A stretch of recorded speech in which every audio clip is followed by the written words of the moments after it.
Hello everyone, I'm Jait Vijayasinghe from the Sri Lanka Alumni chapter. So welcoming you all on behalf of my chapter.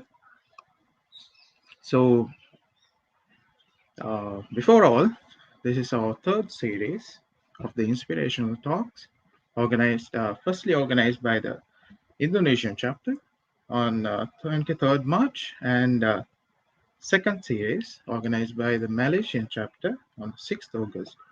So we are Sri Lanka chapter. Okay, right. So going on. So I hope everyone is doing well. So everyone was like stuck with the pandemic, and it was a very hard situation, challenging environment. But I hope everyone should do good, right? Okay. I welcome um, now. I welcome our president of the alumni chapter Sri Lanka, Mr. Lakmal Amuldania, to give you a brief introduction about the chapter in Sri Lanka. Hello, Lakmal. Hi. Hi, Janet. Good morning Good and good morning. afternoon to some others, and good day to almost everybody from the globe. As Janet was mentioned, so this is a brainchild of Curtin Indonesia chapter, Inspire Asia. This is the third installation that Sri Lanka is hosting, and I would like to thank all the chapter presidents, including Indonesia, Malaysia, Japan, Hong Kong, and Singapore, for participating in this event and supporting with coordinating with your colleagues as speakers. So I would like to give you a little bit of introduction to Sri Lanka chapter. We have initiated Sri Lanka chapter in 2011. It's almost 10 years now from the inception, and it was honor of us to become alumni of Curtin University as a part of the global alumni. And we were doing a lot of events in the past, but actually the pandemic is what we brought us together. Now we have Curtin Alumni Asia, where all of these presidents have connected, and we are trying to do things for the future and looking forward to do enormous activities to upskill our own undergraduates, graduates, and support the networking of all the alumni in the Asia and the globe. And we are trying to get more benefits to alumni and their children in the going future. And thank you very much for Janit, Nisanka, and Sri Harindran, who have put enormous effort to bring this session together. And I believe this will be a huge success. And I invite all of you to be with us towards end of the session today. And you will hear from the wisdom of our own Curtin graduates who have graduated from several places of Curtin universities. I mean, from Malaysia, from the main campus at Perth and Singapore, and other institutes we are conducting Curtin alumni programs. So, thank you everyone for joining us today, and looking forward to continue this journey together with you all, and look forward to do more and more interesting events in the future. And now I Okay. would like to hand it over to Janit and our uh, Dean International from Sri Lanka, Curtin Colombo, will give you a small briefing of what we are up to these days. Thank Yeah. Right. Okay. Thank you, Lakmal. So we have our Dean International, Professor Mahesha Kapuru. She's the Dean and Professor of ICT at Sri Lanka Institute of Information Technology, SLATE. So we'll move on to the welcoming speech of her.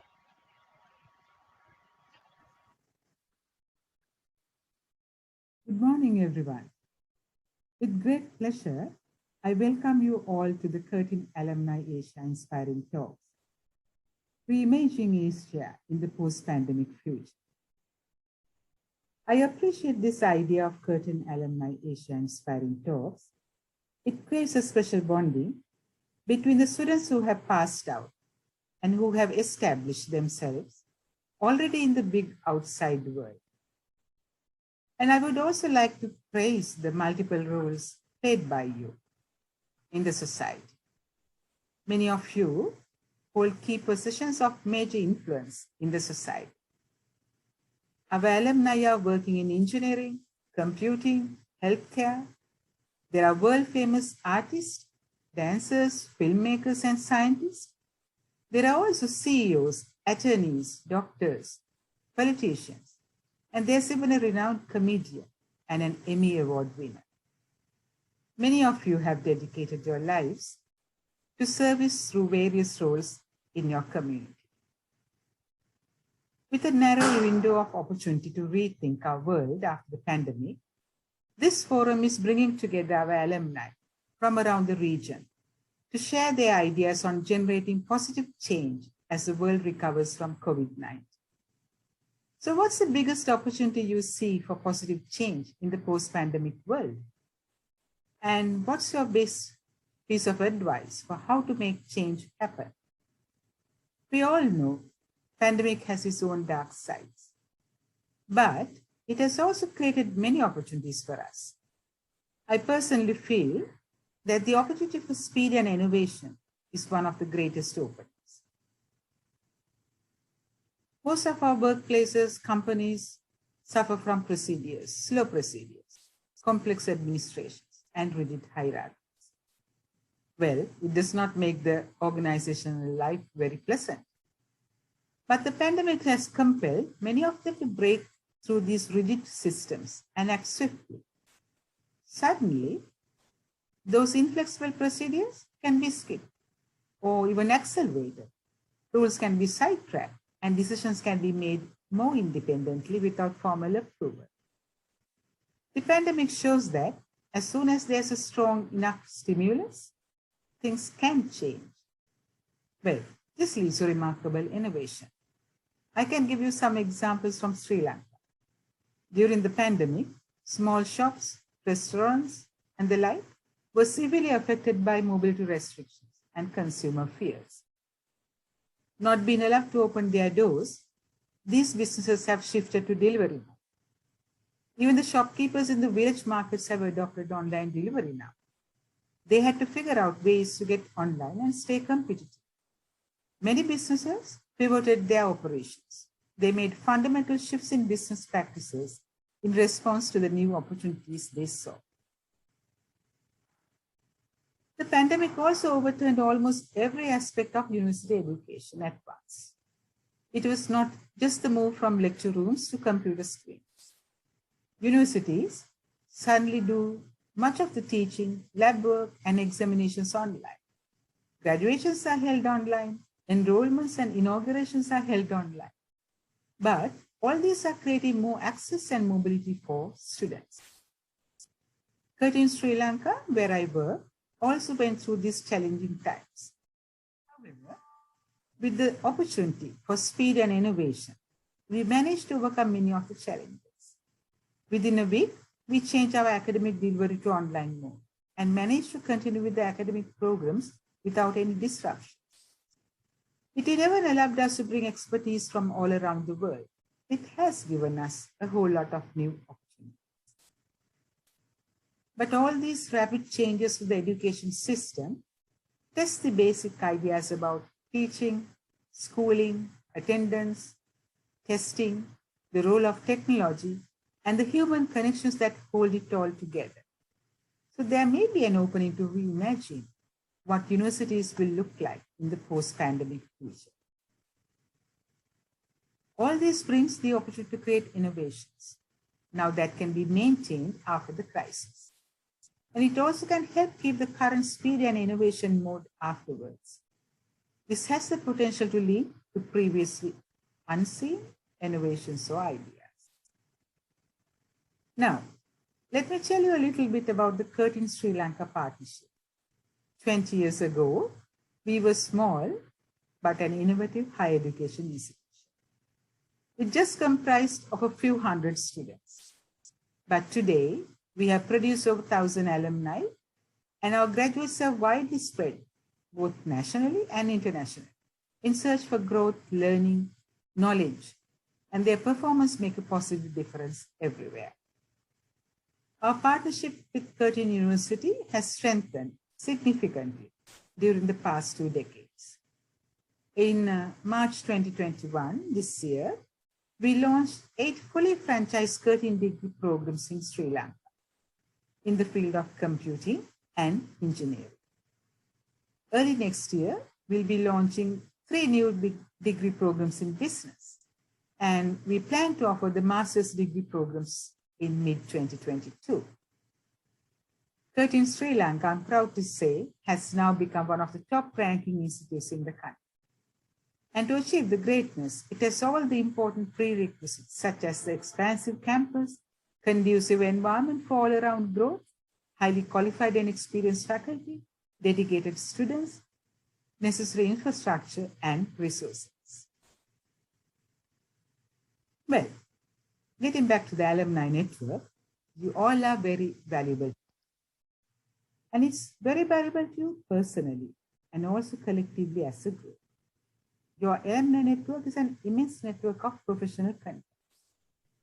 By staying in touch with your network, you can build professional connections, invaluable advising, give back to your school, or simply maintain a connection with people who have successfully completed the same educational process that you have. So you already have one thing in common. That commonality can carry greater impact than you might expect. Now, I would like to thank the organizers for bringing these groups together and all others who have been supporting in the background. A big thank you to Andy, representing Curtin Alumni Indonesia, Helen, representing Curtin Alumni Japan, Abdul, representing Curtin Alumni Malaysia, Melvin, representing Curtin Alumni Singapore, and Chamila, representing Curtin Alumni Sri Lanka. Now, I also would like to thank Curtin Alumni Sri Lanka for organizing this wonderful event. Well, we need more events like this to bring together our diverse alumni network in the Asia-Pacific region, to give the chance to stay in contact and continue to learn from each other. So I wish you all the very best for today, and I'm confident it's going to be another big successful event. Thank you.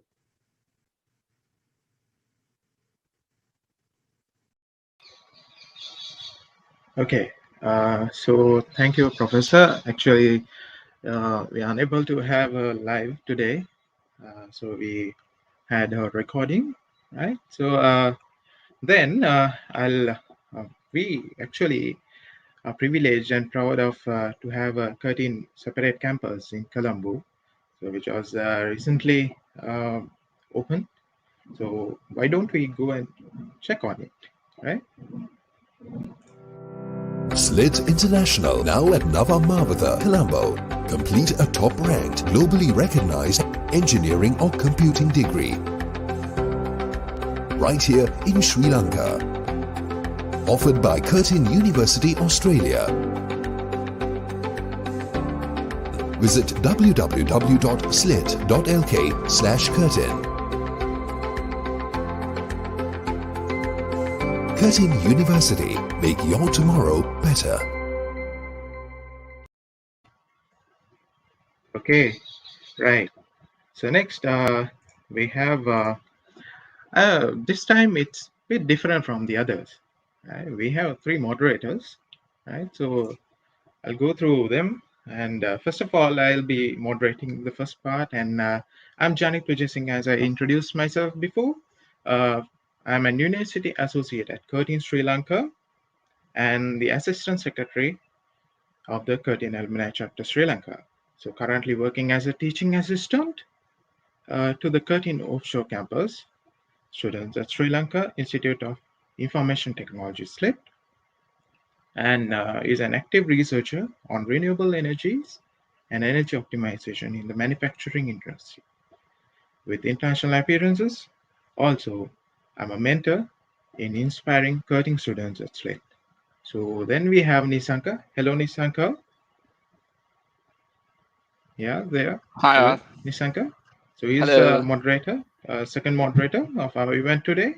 So he's the head of customer success at FM Innovations Private Limited, assistant treasurer of Curtin Alumni Chapter Sri Lanka, and he's the head of customer success at FM Innovations, and he is also a finalist of Microsoft Imagine Cup Europea and Asia Pacific regions. Additionally, he is a passionate speaker and a mentor involved in educating the young in technology.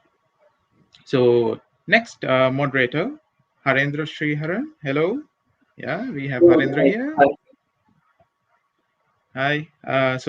He's a software engineer at WSO2 Executive and a committee member of Curtin Alumni Sri Lanka chapter. He also graduated uh, in Curtin University with Bachelor of Computing Software Engineering. Right. So then, thank you, Harendra and Nisanka. So next, why don't we go to the speakers? We have 5 speakers from Indonesia, Japan, Malaysia, Singapore, and Sri Lanka. So we have Andy from Indonesia. Hello, Andy. Hello, how are you? Hello, everyone. I'm fine. Thank you. Okay, so a bit brief introduction about Andy.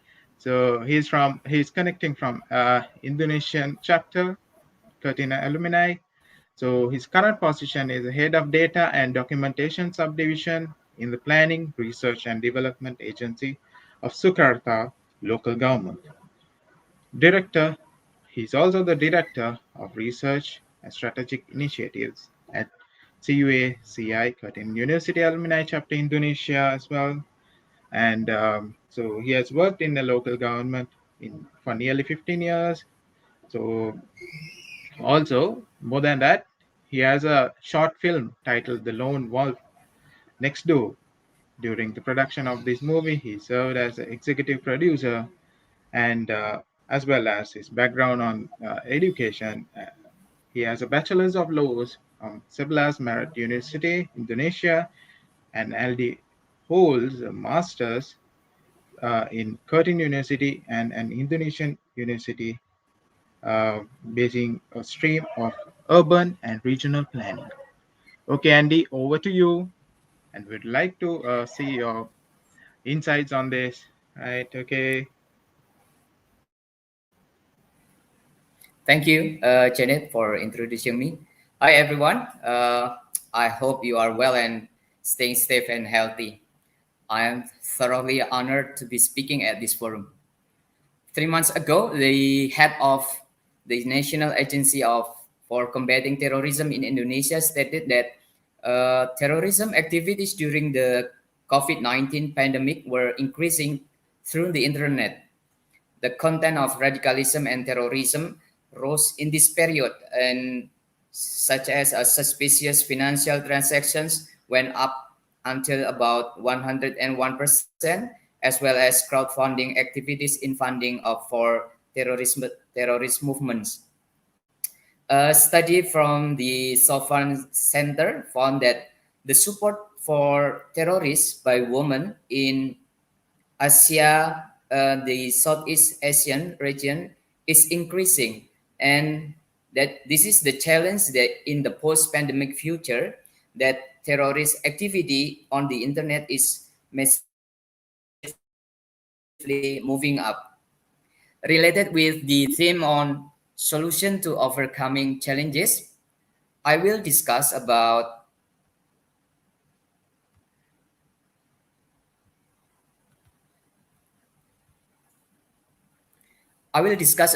the urgency of social media regulation in the vortex of terrorism. Of course, I'm going to address this matter much in the Indonesian context. I will begin by telling you a story about my friend. This is my Seminari Mertoyudan High School classmate in 1995, and I'm in the third row. This is me, and beside me on the left is my friend Trianto. After 23 years without interacting, on Sunday morning, 11 February 2018, I received a shocking news in my WhatsApp group. Trianto Church was attacked by terrorists and he became one of the victims. I will play the video that was taken after the incident.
Trianto and his son sat in the back seat near the church entrance. And when the terrorist named Suliono, 22 years old, carried out his action in front of the church, Trianto looked back and unexpectedly a sword slash hit his forehead.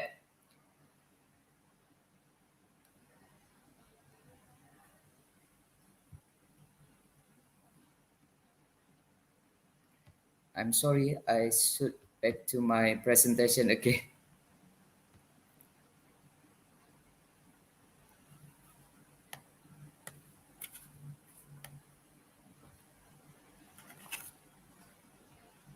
And this is the Trianto's current photo. Until now, physically, he still feels pain in his face, and psychologically, he is afraid to go out alone. I tell you this story to remind that acts of terrorism can happen to anyone. I prove it by myself that terrorism could be very close to our daily lives. The police categorized Suliono as lone wolf, which is a terrorist who is not a member of any terrorist organization. In the last 5 years, the lone wolf phenomenon in Indonesia has carried out many acts of terror. In the end of August 2016, Ivan Harmadi Asugian, who got radicalized from the internet, attacked Father Albert Pandiangan, who was delivering a sermon in the St. Joseph's Catholic Church Medan, by an axe because after his bomb had failed to explode. And a month before, Nur Rahman became a suicide bomber while riding a motorcycle at the Surakarta local Surakarta police office after provoking via social media to attack nearest police office. First, from those examples, I want to underline that the use of social media in the terrorism issue. Women stated that the internet-based media work effectively for terrorist propaganda and radicalism and also recruitment. We may still remember on March 2019 when Brenton Tarrant carried out his shooting of worshipper in Christchurch, New Zealand. The bloody terror resulted in 50 people died, and you can see the people who were the victims. They are citizens from Saudi Arabia, Pakistan, Malaysia, Indonesia, Turkey, and also Jordan.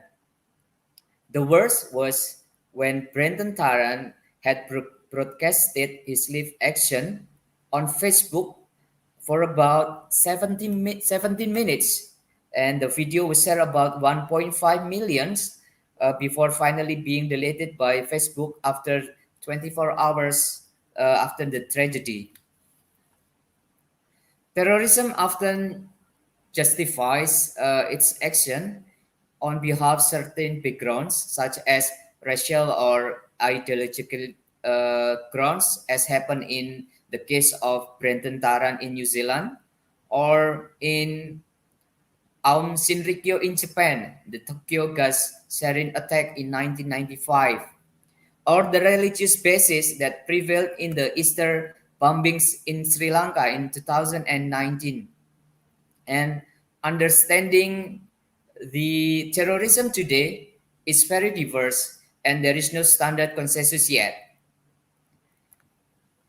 Terrorism is considered to be an act that employs intimidation or actual violence to create widespread fear.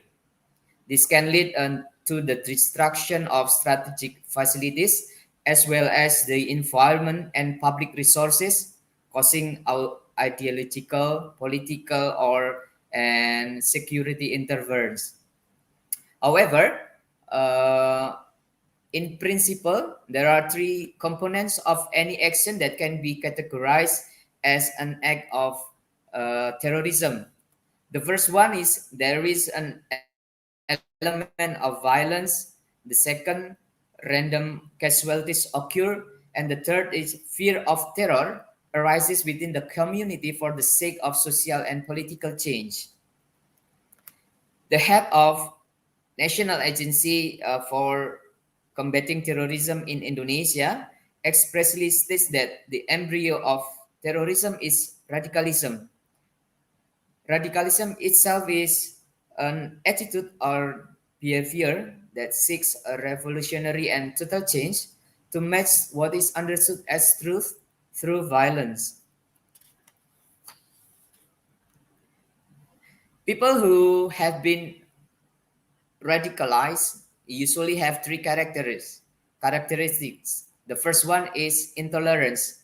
It means that he or she is not respecting other or different beliefs. The second is fanatism regarding what he or she believes to be an absolute truth. And the third is exclusivity, elevating himself or his group to be the most correct group. And the last one is revolutionary actions, accustomed to being violent.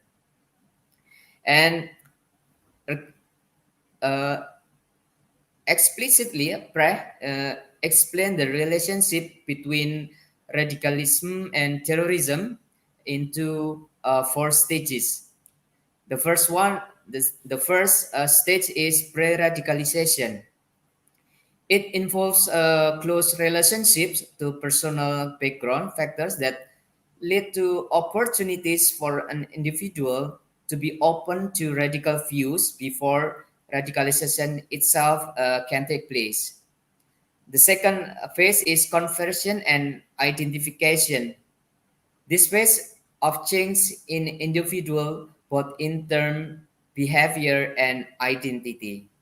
At this stage, the trigger factor and the chance factor appear to be dominant. The internet and social media is an opportunity factor that makes one enter radicalization. The third phase is beliefs and indoctrination. The stage when a person begins to accept a militant view of radicalization. And the last phase is action, which is when someone is ready to act, and this action is not only manifested by an attack or bright bombs, but can include planning, selecting targets, making bombs, or funding terrorism. As an opportunity for a factor in the stage of radicalization in the internet, including social media, is maximally utilized by terrorist group. Women note that there are three reasons why social media is ideal for this purpose.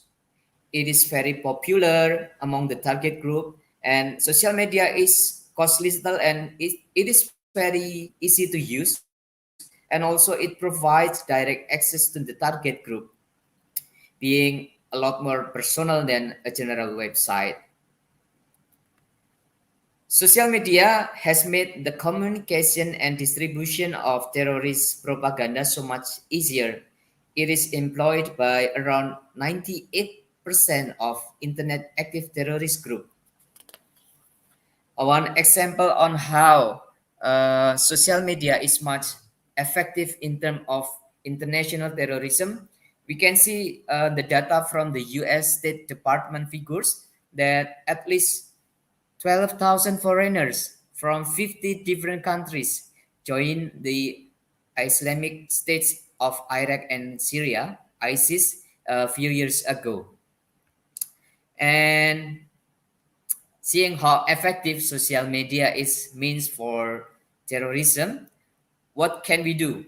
And there are three things that I think are important to do. The first one is integrally regulate social media and terrorism. According to the United Nations Office on Drug and Crime, UNODC, there are 16 conventions or protocols as global legal frameworks to counter terrorism. However, there is no preventive measures have been initiated regarding social media.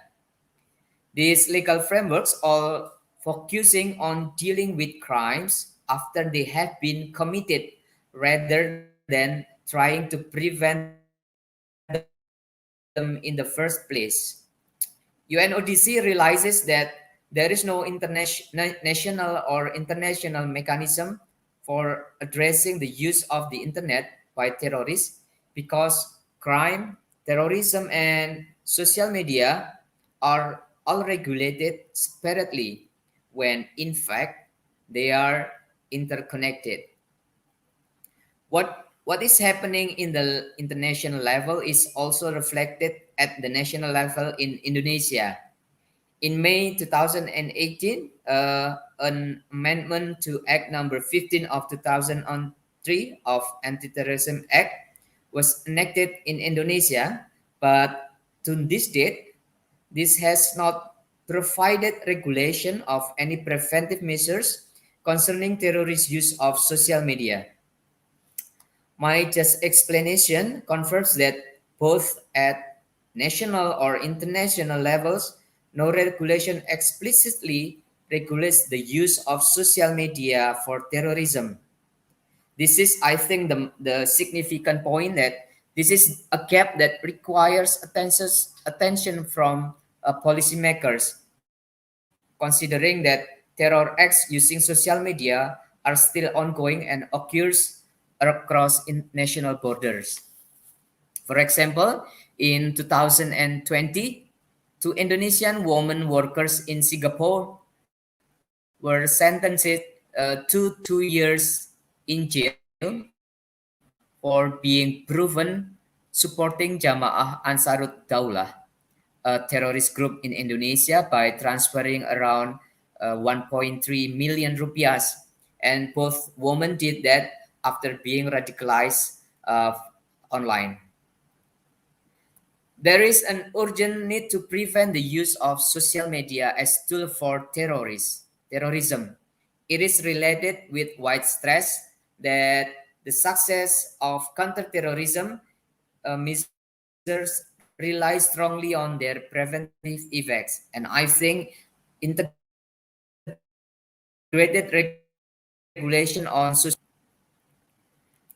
And the second one is to increase the role of local governments in combating terrorism. In Indonesia, combating terrorism is a domain of the central governments. There is no regulation pointing local government to take part in countering terrorism. Meanwhile, the region is the source of national-scale terror events. The suicide bombers came from remote areas and carried out acts of terror in Jakarta, in Bali, and so on. The regions have also been affected by terror incidents. That's why I think regions have a strategic role in combating terrorism. After the terrorist attacks in Paris 2015 in November, countries in Europe increased the role of local governments in the context of early detection of individuals who have the potential to commit extreme acts of violence. The role of local government is in Europe is limited to supervision and early detection. The involvement of local government in preventing terrorism will also have an impact on the use of social media for terrorism purpose. Local government programs and activity can be focused on increasing supervision in each community. And the last one, the third, is the importance of parental supervision in the use of social media by children. It is a popular saying that social media brings those far away closer together, and but it distances those who are close.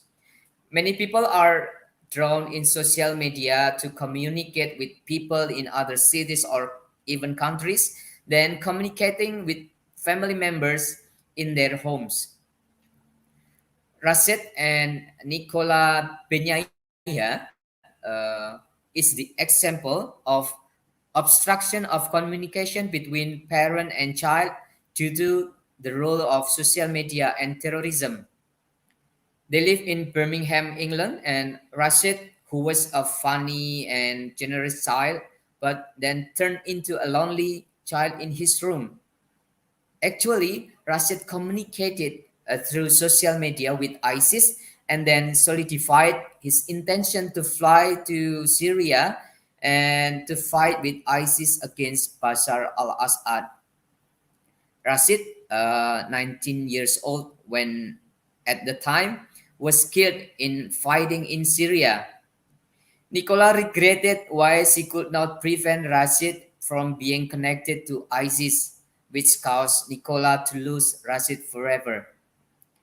Moving on from his own life experience, finally, Nicola, together with parents who have the same story, founded Families for Life, a non-profit organization that focuses on the radicalization and support for families. This institute provides guidelines that can be accessed at familiesforlife.org.uk, and some of them are about knowing who children spend time on the internet and having conversation with children about what they see on TV and the internet, opening up a discussion room about children's views on this matter, on this issue. And the last one that is more important is the parental awareness needs to be increased to pay attention to children's behavior, especially when there is a significant change in their attitude. For examples, when children become more creative about their website they use or hide their phones and delete their messages. And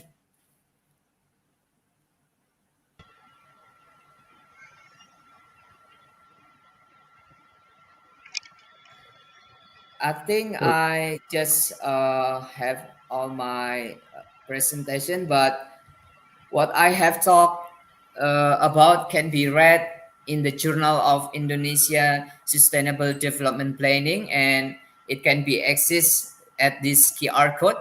And in addition, Janet, it can also be read in the book from CUACI. We create we write this book from many alumni, and which will be published around this month by Alex Media Computindo. Maybe that's That's really all great. I can Yes. say, Janet. And thank you. Back to you, Janet. Thank you, Andy. That was a really good topic, and it is the first time we came across such a topic, and we are really grateful to you. And we hope we are waiting for your publishing, right? And also, Andy, we have one question from our social media, and that's from Hirantika Kotlavala. She mentions that doesn't Facebook have ways to identify terrorism related groups? I'm sorry. I can. Uh, yeah, Can you? can you see in the banner? Doesn't Facebook have ways to identify terrorism? Yeah. Uh, I think Facebook, Twitter, and other social media has a commitment to against this issue on terrorism. When Telegram, when Indonesia government banned them, and they directly change their policy to make interference of Indonesian government to that we can access the Telegram, because we know that Telegram is very private, secure social media that even used for the terrorist group to make a tutorial to make a bomb. I think Facebook is also has commitment, but in the case of Brendan Taran, we can see that they are they lost many times. Then Facebook can share the live action of Brendan Taran, and we unfortunately that was did. And I think in the future, the cooperation between the government and also the company, social media company, to make a commitment, agreement on how we against the terrorism issue together. Yeah, okay. Thank you, Andy. So, actually, we all know that we are living in an era of social media, right? And so, actually, the freedom has been one of kind of a threat here, Issue, yeah. right? So, that is actually a threat that is being unknown and which has been randomized. So, Andy, thank you very much. Thank you very much for your inspirational talks. So now I to hand over the moderation part to Nisanka. Okay, to continue. Okay, right, Nisanka, over to you.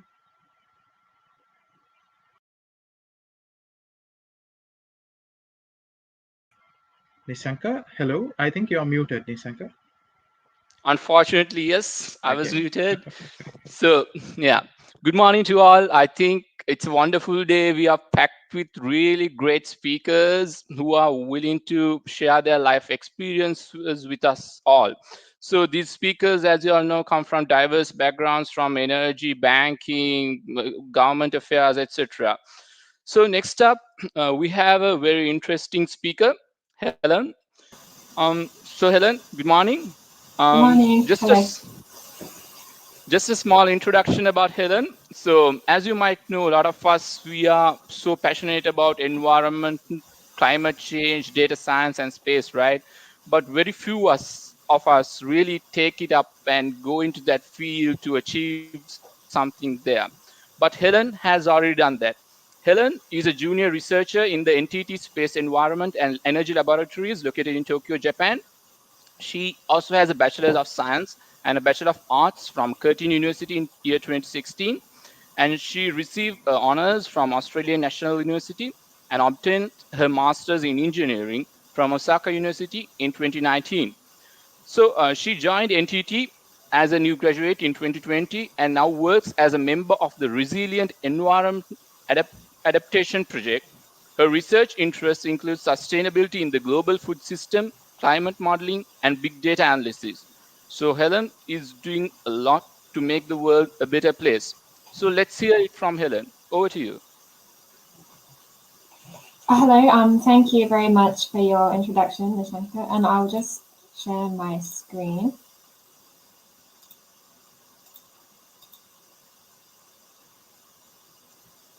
Okay, perfect.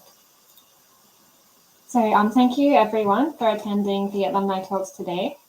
The topic of my talk today will be realizing a sustainable future for all, time-dependent modeling of the environmental impact of food consumption for climate change adaptation. Before entering the main topic of my talk, I would like to briefly introduce myself and how I came to work as a researcher in Japan. Back in high school, I loved both science and the arts, and I didn't want to choose between them at university. At the time, I found that Curtin offered a science-arts double degree, in which you could obtain 2 bachelor's degrees in 4 years instead of the regular 3-year bachelor program. I thought this was a great idea, and I applied, and in doing so, I became the first student to study the degree with majors in physics and Japanese. People would often comment on what an unusual combination of subjects this is, and they would ask me what kind of career I was aiming for. But at the time, I just replied saying that I loved the 2 subjects and I wanted to pursue them as far as I could. Looking back now, I guess this is where my journey to Japan started. After completing the double degree program at Curtin, I decided I wanted to continue my studies of physics in more depth. So I moved to Canberra, where I completed a 1-year honours program at the Australian National University. I loved doing research and the challenging nature of the physics course, but I felt like something was missing as I had very few opportunities to use my Japanese language skills. This is when I decided to apply to the Japanese embassy in Canberra for a scholarship to undertake postgraduate studies at a Japanese university. I was accepted into the master's program at Osaka University, and after completing a 2-year master's course in materials science and engineering, I decided to look for a job, and I was hired by NTT Laboratories into their new graduate program. For those of you who haven't heard of NTT, I will briefly introduce it. NTT stands for Nippon Telegraph and Telephone Corporation. NTT is the 5th largest company in Japan by total revenue and the 2nd largest in terms of profits and total employee number. It was originally established in 1952 by the Japanese government to manage national telecommunications infrastructure, but has expanded since then to undertake business in a wide range of fields in over 80 countries. NTT invests an average of $3.6 billion into research and development annually and employs over 5,000 research professionals. The research laboratories at NTT are broken into 4 main groups, as shown here. My laboratory, the Space, Environment and Energy Laboratory, is part of the Information Network Technology Group and was recently established last July. The theme of this event today is Solutions to Overcome Challenges. Our lab was established to research solutions to one of the biggest challenges facing humanity today, climate change. Here, I'm showing a picture of 2 possible futures for our planet. On the left, a future in which climate change causes irreversible environmental degradation and disasters, and on the right, a future in which humanity works with nature rather than against it, and we find solutions to our global problems while regenerating the global environment. The main goal of our lab is to help reach the second future by developing technologies to contribute to Earth's environmental regeneration and a sustainable and inclusive society. Specifically, next-generation energy technologies and technologies that enable resilient environmental adaptation. Our lab is broken into two projects with 3 research groups each.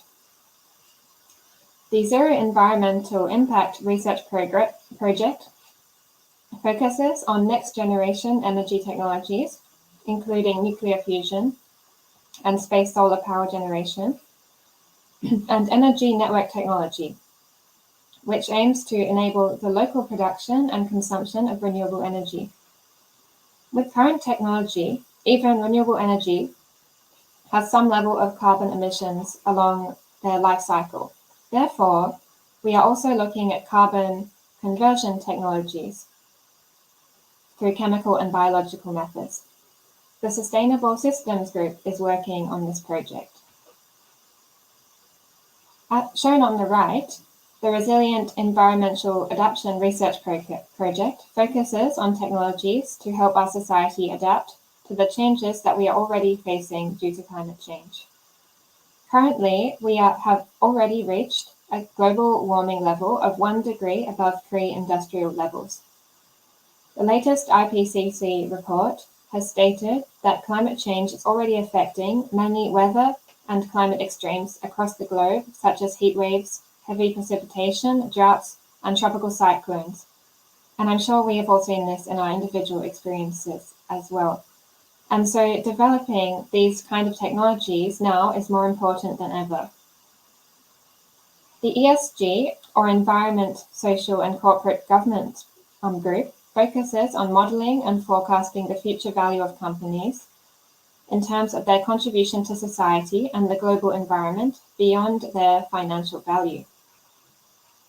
The Global Environmental Futures Forecasting Technology Group, which I am a part of, looks at simulations for Earth's regeneration, the environmental impact of human activities on Earth, as well as climate and weather forecasting. I would like to introduce my research topic through the core concept of our laboratory, Reimagining Earth's future through space.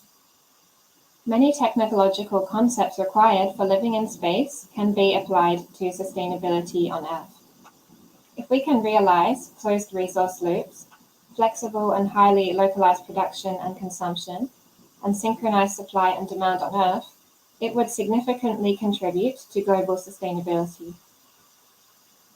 When we consider long-term sustainability on Earth, we should consider the most basic human needs as a priority. These needs include warmth, food, and water.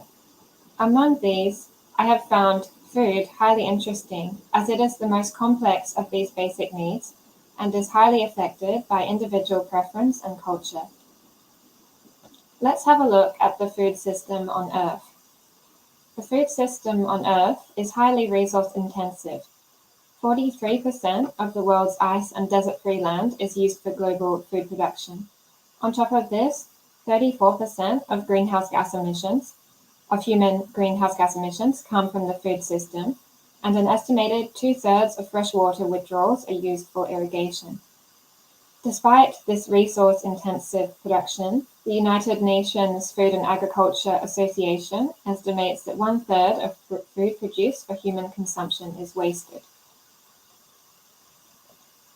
Furthermore, the risks facing the global food system are increasing with time. To adapt effectively to climate change as a society, we must keep resource use and environmental impact of global food production within one Earth planetary boundaries. These are some of the risks that are facing the food system today. First of all, the annual population is increasing by 81 million people annually.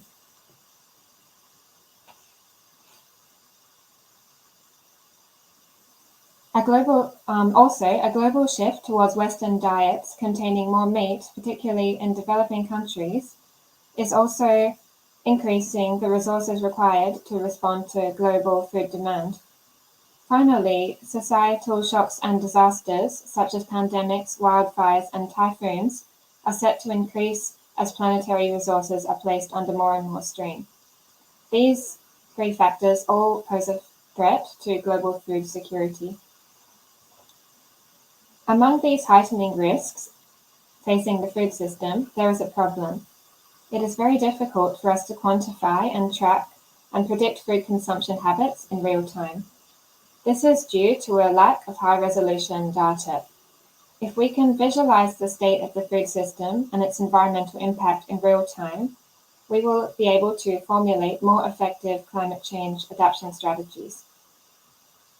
Due to time constraints, I cannot share the details of my method today, but I would like to share the output image of my research with you. A recent study published by Oxford University in 2018 quantified the environmental impact of food using 5 indicators: greenhouse gas emissions, land use, water use, eutrophication, and acidifying emissions. These environmental impact indicators can be used to calculate the total environmental impact of food consumption, as shown here. We can break down this environmental impact into constituent food groups and then identify areas with high environmental impact. As food consumption habits differ for every country and region according to cultural and environmental factors, according to the country, areas of higher impact may differ. Furthermore, if we consider limitations to resources on a local scale, a food product suitable for production in Japan, with relatively plentiful water and limited land, may not be the same as a product suited for sustainable production in a country like Australia, with limited water but more land resources. Although most countries do not include food consumption or the food system in environmental impact reduction targets, I believe that this kind of study will be the way of the future for achieving a sustainable net zero environmental impact society. This approach can be used to create targeted and regionally appropriate policies, as well as assist in the creation of sustainable meal services to contribute to achieving zero environmental impact reduction targets and environmental regeneration. I would like to conclude my talk with some food for thought. The future of our health, not just the future of our health, but the health of our planet, is in our food. Thank you for your attention. And as a final note, as a new institution, we are looking for researchers and engineers to help us find solutions to pressing worldwide issues. You can also find out more about the research initiatives at NTT through the NTT R&D Forum, which will be held online in the 3rd week of November. Thank you for your attention. Thanks a lot for that very insightful speech, Helen. There are a few questions coming from the audience. Great. So how would reforestation impact reversing of climate change, or at least will it pause it for a bit? Okay, that's a very good question, and that's actually very topical at the moment. So reforestation of, like, say, vacant agricultural land can be a major solution for climate change. And this isn't just because trees and plants can sequester carbon, but plants can also act as a vector to sequester, or you can say fix, carbon in the soil. So if you think about fossil fuels, they're actually carbon that has come from the soil and has been fossilized for thousands and thousands of years. So to reverse climate change, we can actually take the carbon from the atmosphere and put it back in the soil. So reforestation is a very powerful solution to do that. Okay. Thanks a lot for that very insightful speech again, Helen. It was wonderful to hear from you, and we sincerely hope you'll make a really good contribution to the world and make us proud at Curtin. Thank you very much. So our next speaker is Abdul. Hello, good morning, Abdul. Hi, morning. So Abdul is a leader in the area of finance and banking. Abdul has rose through the ranks at DBS Bank, and prior to working at DBS Bank, he has worked at other major global brands such as HSBC and Citibank. So Abdul is currently the group head of digital ecosystems at partnerships for the institutional banking group, one of the biggest banks in the Southeast Asia region. And Abdul is also the CEO of DBS Bank Malaysia. In the group role, he leads the strategy and delivery of the DBS digital embedded solutions with large corporates and platforms to offer banking service of the DBS to the customers and partner platform customers. Rauf also holds a Bachelor of Commerce in Information Systems from Curtin University, Western Australia, and an MBA from University of Leicester, United Kingdom. So through Rao's speech and through Rao's role as a leader in banking, we expect he has learned a lot of lessons, and we expect that he'll be sharing all those lessons with you, the alumni and the students. So over to you, Rauf. Thank you, Nisanka. First, I would like to thank everyone, the alumni, and I know there's quite a few number of you involved. It's a great chance and opportunity for me to reacquaint back with Curtin in a big way, and getting involved with the rest of the people here. So let me just get into my topic. In terms of reimagining Asia in the post-pandemic future, and we're thinking through the theme of solutions to overcoming challenges. And I was going through a number of things, and I run a bank, so a lot of my inputs here is based on a lot of the customers that I've spoken to across the region, actually. So even though I have a responsibility for the DBS Malaysia as a country, but I also have responsibility for some of the ecosystem, digital ecosystems where we embed ourselves in clients' platforms across the region. So I've got a lot of these inputs which I've gathered in the last few years, particularly in the face of going through this pandemic and everything. So I wanted to highlight a few things. So this is a broad subject as well, but I wanted to make this theme specifically around trying to run a business. Okay. So a few things. One, I think we wanted to sort of analyze the situation we are in today, right? Few things. One, we realize there's so much of government stimulus, right? There's government fiscal stimulus that has been put out in some of these countries in terms of money that has been coming out from the governments to the people, and has been going into corporations, SMEs, individuals, in various forms, in through banks or non-banks, or even direct physical cash delivery. There's so many aspects of it.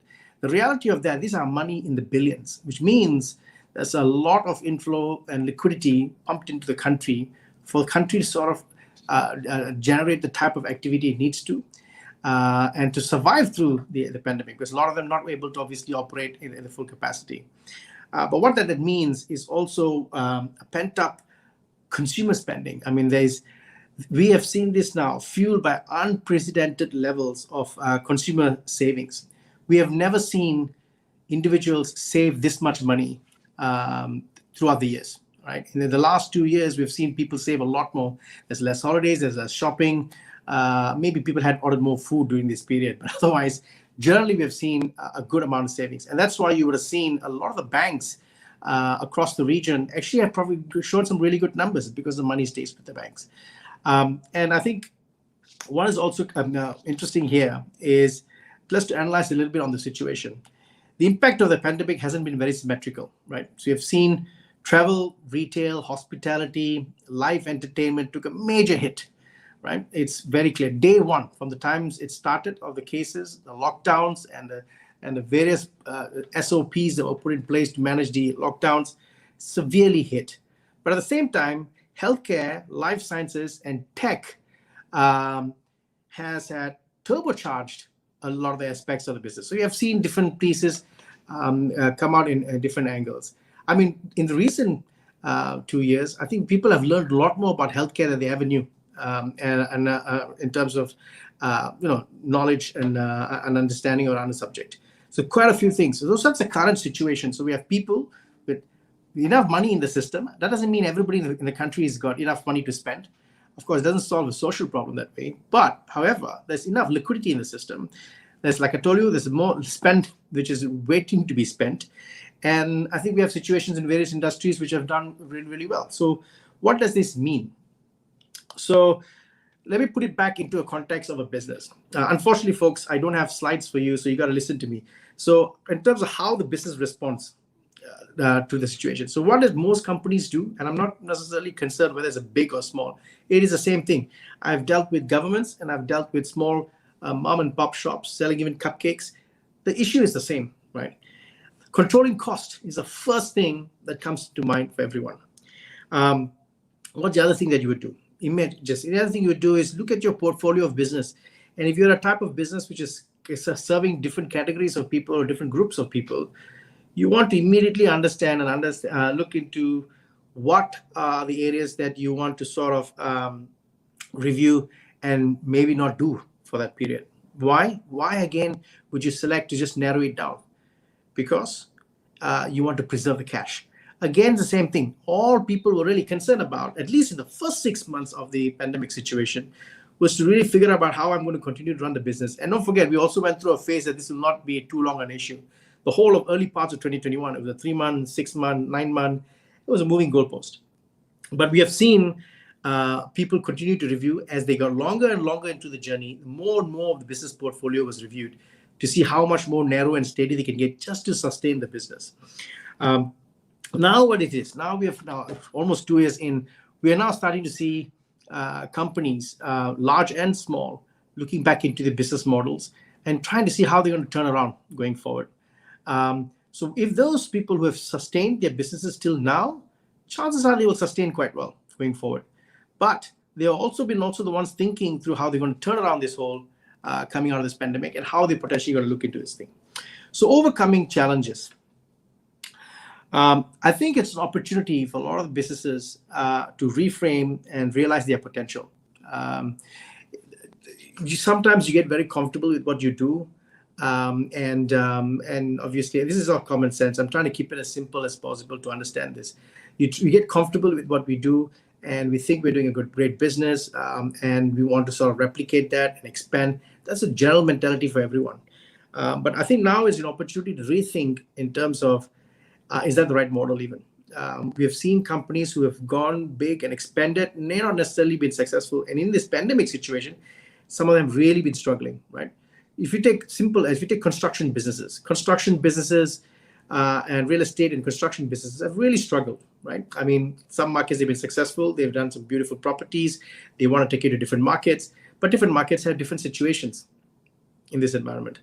And there are repercussions for that because they put capital into various other locations to run certain projects, and these things stall, money is stuck. Companies at the home location get into a very difficult situation trying to sustain themselves. So there are various scenarios we can go through, but the reality is we've got to think, how do we reframe our businesses going forward? The other thing is also in overcoming challenge, I think it's, when I mentioned earlier, we should reframe, it is also to constantly check if the value proposition, the original value proposition which was put in place, is it still intact? Or is it morphed into something that it is a little different now, but you still sustain through it and you live through it, and it works for the company. But is that continuously the way it's going to be? Is the value proposition that is morphed into something worth continuing? That requires a tremendous amount of study, even for a simple business, because you want to know how the environment is going to change, the people's behavior, buying behavior is going to change, and the people that you're dealing with to run your business is going to change. So the value proposition being intact is something to evaluate. So with that, I would want to highlight 5 specific areas which I think is critical to try to understand the way we will take this forward. One, and I'm saying this because and I picked 5, and maybe the 5. And I was thinking to myself, the 5 items I'm going to highlight, maybe it could have been 3. But let me try to articulate this for you, and then we can take a decision on whether it's a 5 or 3 items. Now, the 5 that I had in mind, one was resiliency. Second thing is about supply chains. The third thing one is about our relationship with Southeast Asia or South Asia in general, ASEAN. Fourth is around automation. And 5 is about new regulations. I think these are some of the 5 things we need to be aware of, take note in terms of how we want to look into them and address them in going forward running the business. Resiliency. Resiliency is, again, probably the primary one. And I start off with that because one of the things we have to get, the companies which have been resilient throughout this entire journey are the ones who have survived. And to a large extent, when you see the countries who have been really smooth and the countries have done really, really well in this environment, of course, if you take the healthcare and the vaccine situation aside, but if you look at generally other business models, people who have had an opportunity to transform digitally have done really, very well, right? So digital transformation is something that I've seen really make companies who have embarked on digital transformation have actually made really good progress during this period. Not just to grow their business, but to even survive and operate as a business among people and teams. It has been really, really useful. And I think we all experienced that because the moment we got into this situation, we all got into Zoom, StreamYards, and all these tools. So if we have not done that digital transformation before, we would have struggled. Now, of course, this is a very simple example, but in a real business environment, if you're domestic and international, this is an even bigger concern in terms of how you deal with global counterparties. So the operating model, I think that's very important. The way you operate today, is it going to be the way you're going to operate tomorrow? In terms of how you connect with counterparties, how do you deal with different countries, different time zones, and the type of products and services that you're going to support. Is that going to be the right operating model going forward? That's something to be questioned about. People and culture, again, this is always a subject for every organization. But in the current environment, how are we going to operate? The work from home, work from office, the 50-50s, and all these different kind of structures that we have. At some point, as we recover from all of these, we will need to take a call on how we're going to run these things. And I think we need to find a balance in terms of, really addressing the concerns around people's time and effort they want to put into working and supporting the business and families. This has always been something that we always talk to employees in previous years, but in the current environment, it's become a serious issue because people have actually got acquainted and used to working from home and this environment. And this going forward will be a model which is going to be quite hard to change. And we'll need to address that. So the resiliency model, I think, is really, really important. The second thing is supply chains. Now, supply chains, again, one of the biggest issues that we have is how do you connect for your supplies around the world and or even in the region. And is that link that you have for people who are supplying to, even domestically, if you have certain suppliers who are supplying certain things for you to run your product or service, even if you're making bread, you need flour, sugar, oil, whatever it is that you need. That supply chain, is that resilient enough? And that's why I was saying whether it's 3 or 5 kind of categories. Is that something we need to relook at? And absolutely, my answer is absolutely, because I think we have seen a lot of corporations, particularly who lack the transformation exercise, who are not so digital, really struggled with this problem because they are very comfortable with supply chains that they have in place for certain markets, for certain products, which was so comfortable that they really struggled when the other geographies had problem. Supplies were limited. The logistics aspect of it also had its own challenges. So this all needs to be looked at. But with supply chain comes a few things. Besides just looking for alternatives and reliable sources of suppliers or customers even, cost structures is another one. When you try to change supply chain, there's a big element of change in terms of cost too. The cost of operating with one counterparty and then later on turning it into another counterparty, there's always a switching cost involved because that's not cheap either. That's something to think about. The other thing which has been, you would have read, I think a lot of you would have read in the last 2 years more than before, is M&A, mergers and acquisitions. We have seen, and you've seen this a lot more with the platform companies. They have seen large marketplaces buying wallet companies buying marketplaces, e-commerce companies merging with each other. So we have seen all these ecosystems of players actually come together. This is what we call partnerships and acquisitions. One of the things is with supply chains is getting partners and acquisitions together is going to be absolutely critical going forward. You cannot do everything on your own. I think this pandemic has taught us one thing. You can't build your own shop with all the services. You have to partner. You have to get the best value out of people in terms of their core competencies and see how you can leverage that in terms of building your own services. So that you will see going forward, it's something that is coming along. Now, of course, many will think, and I know a lot of people tell me that since I'm a banker, a lot of people ask me, oh, but isn't this because people are just trying to make big money because valuations of all these platform companies are really high, or by merging and acquiring and sharing data, and do we get different levels of valuation and people just get richer? That's not the case. That could be the case to some extent because people want their companies to do well and get good valuations. But don't forget, at the end of the day, all of these companies, when they come together, they're actually trying to provide a better services to the consumer. The consumer is the ultimate beneficiary in terms of getting the services, right? So that's, I think, very good from a supply chain standpoint. The other piece is relook at ASEAN, the third thing.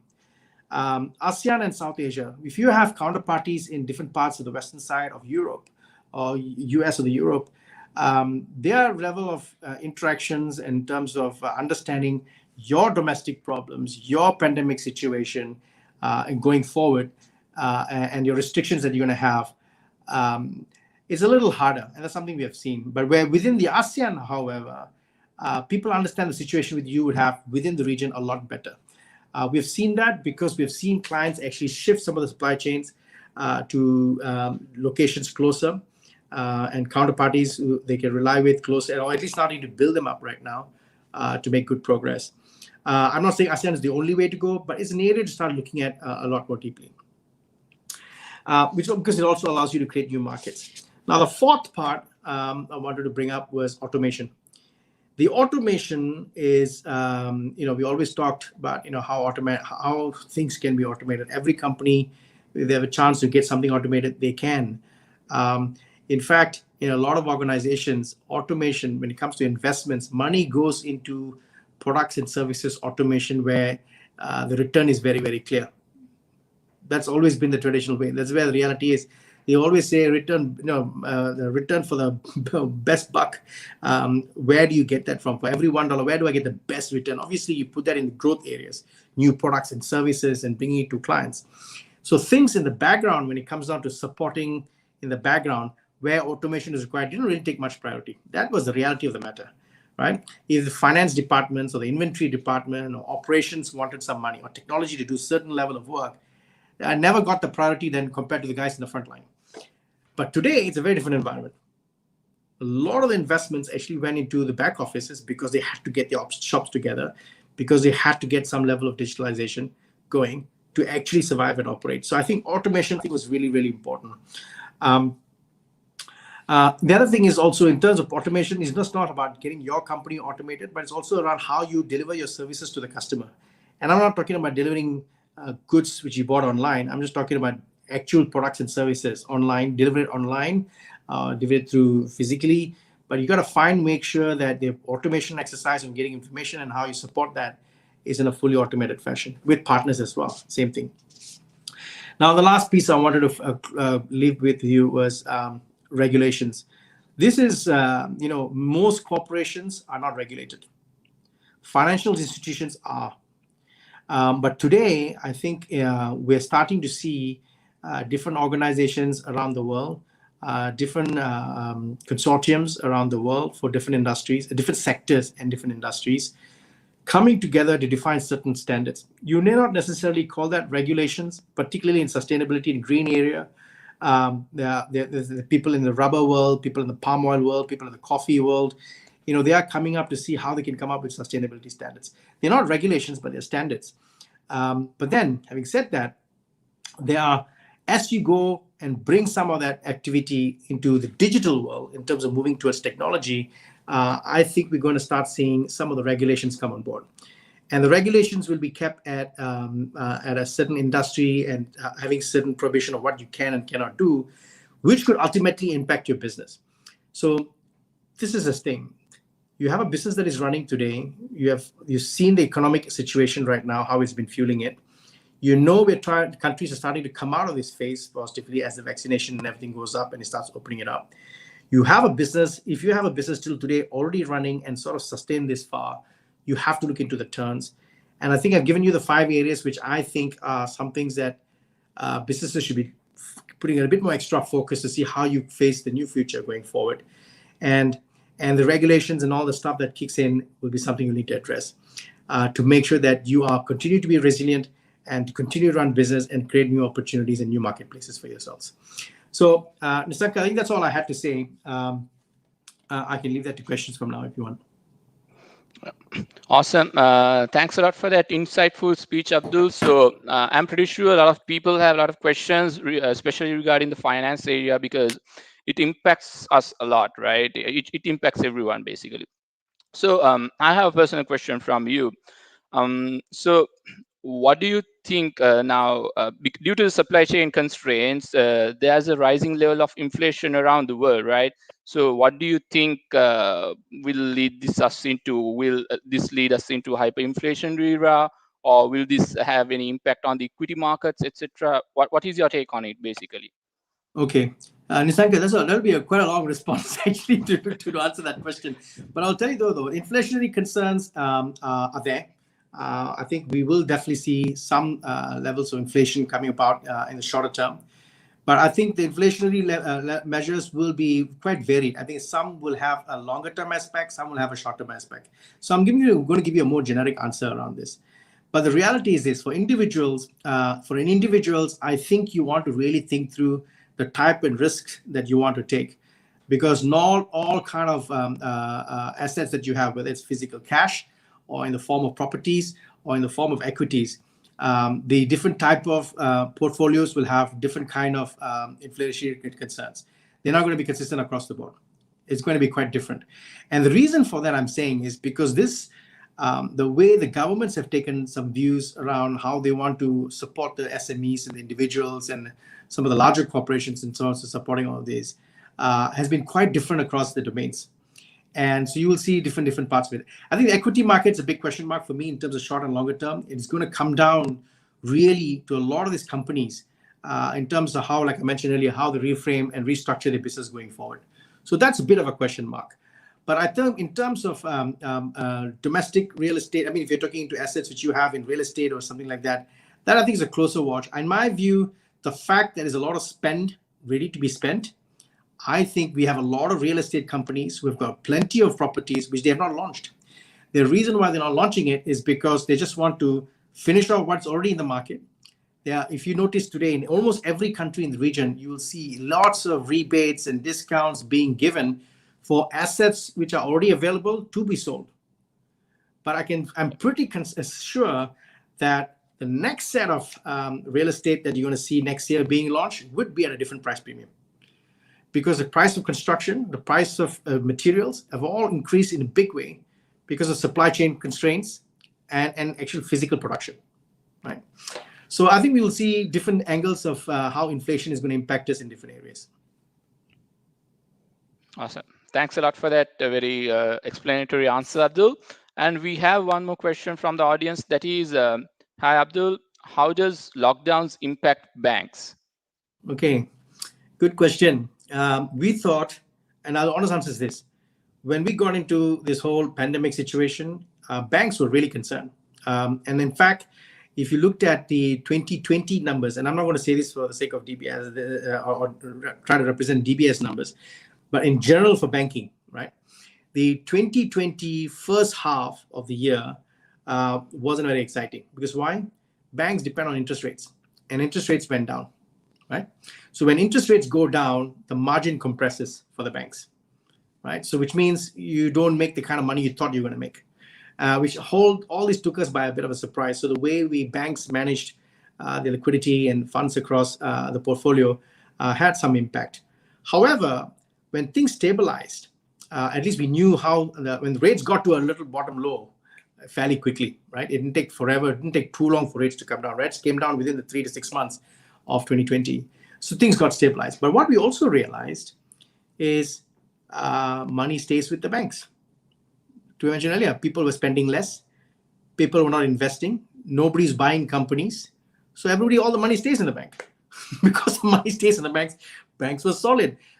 So banks actually, if you look at the financials in Malaysia or in Singapore, or even in many parts of the region, you look at your reports, banks generally have done very, very well. And I think that's one thing. What I think banks are very proud of is also bank has been an intermediary in all the businesses. Okay? Banks are always an intermediary in all the businesses. Every company you do, you need a bank to help move the money for you and manage your money for you and stuff like that. So I think what we are very proud of as banks in the pandemic is that it's given us a chance to actually help with all these disbursements. Government had to disburse billions of dollars to everybody. Other banks are the ones doing it.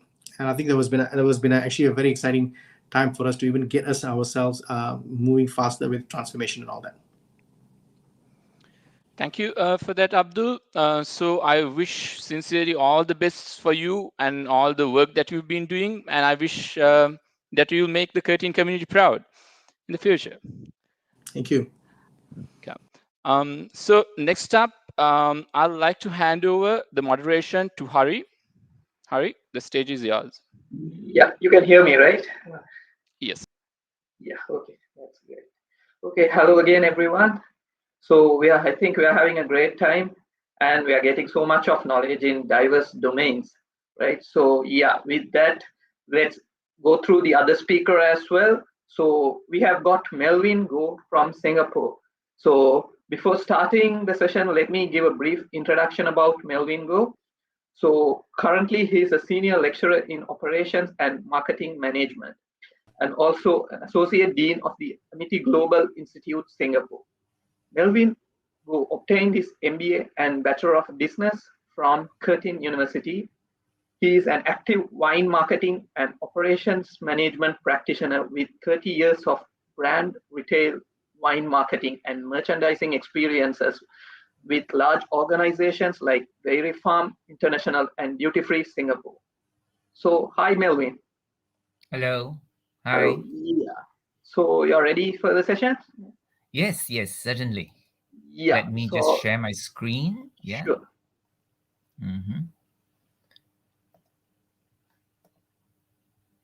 Sorry, let me just go to my sharing screen again. Stop sharing.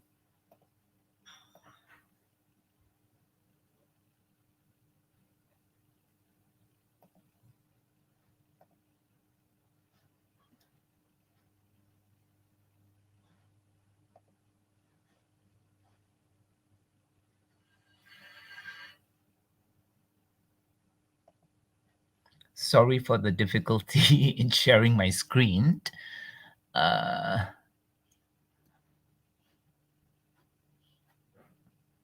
seem to not see it. Oh, Windows. Okay. All right. So sorry. Okay. So for my presentation, I will be doing this narrated PowerPoint.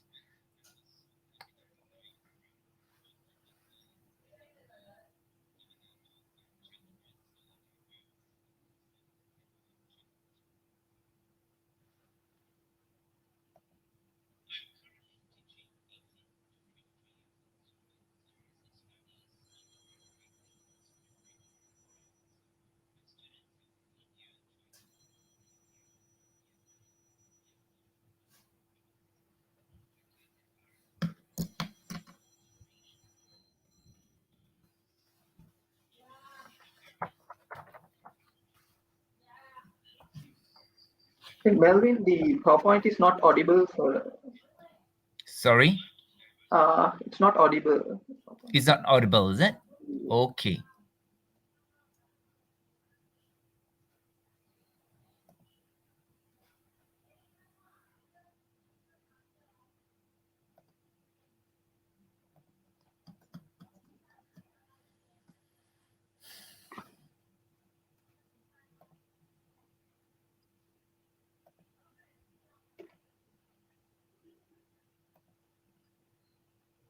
Share with audio, Share with audio, Okay. Yeah. All right. Okay, I'll be sharing with the audio now. Okay. Can you see the presentation? Yeah. Yeah. Should I open it bigger, the presentation? Yeah, that would work. Yeah. Yeah, that will be good. Are you able to hear the...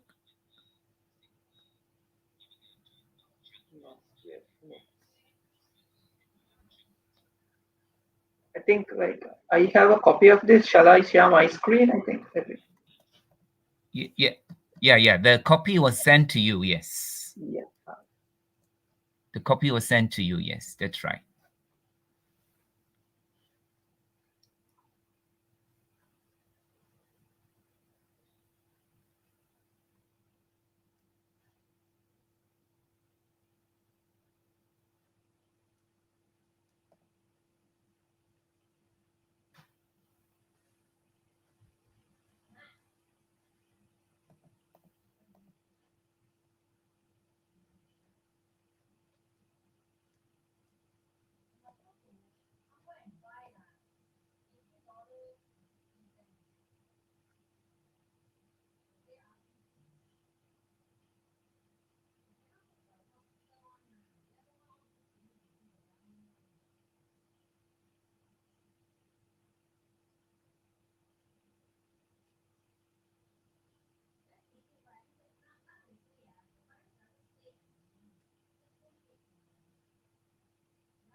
Yes. Okay.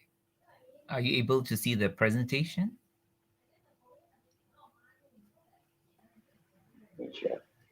Let me share it again. I think we're not Yes, getting sure. the audio. Sure, sure, sure.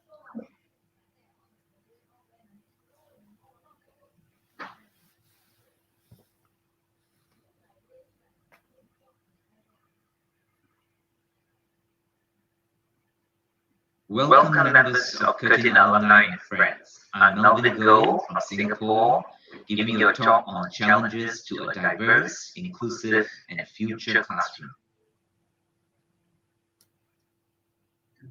I'm currently teaching 18 to 23 years old students in business studies, undergraduate, and postgraduate programs. My students are from India, China, Indonesia, Vietnam, Myanmar, and other countries. My class environment is diverse with multiracial and multicultural students. The need to consider various multiple intelligence, learning styles, special needs, expectations, and the degree of English language proficiency in my classroom is a daily affair. Many of these students come to Singapore to embark on a higher education. They hope to attain a business degree certification for future employability. The biggest challenge for me is organizing the classroom around meeting my students' diverse needs.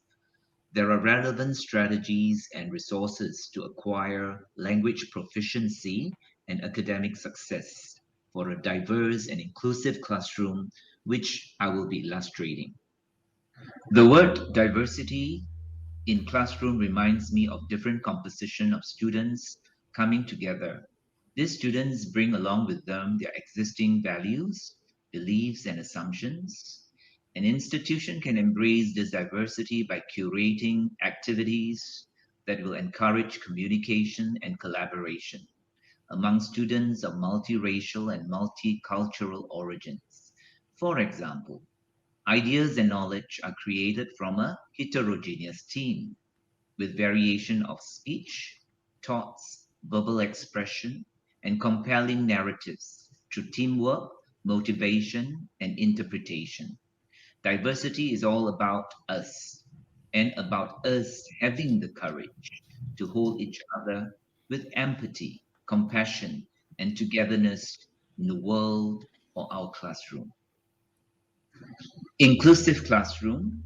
This involves teachers, parents, and the school to ensure that every student is given the opportunity to participate in the lesson activities to increase their academic literacy, numeracy, and social skills. Learning centers are created to process the effective participation of mainstream school systems with students of special needs.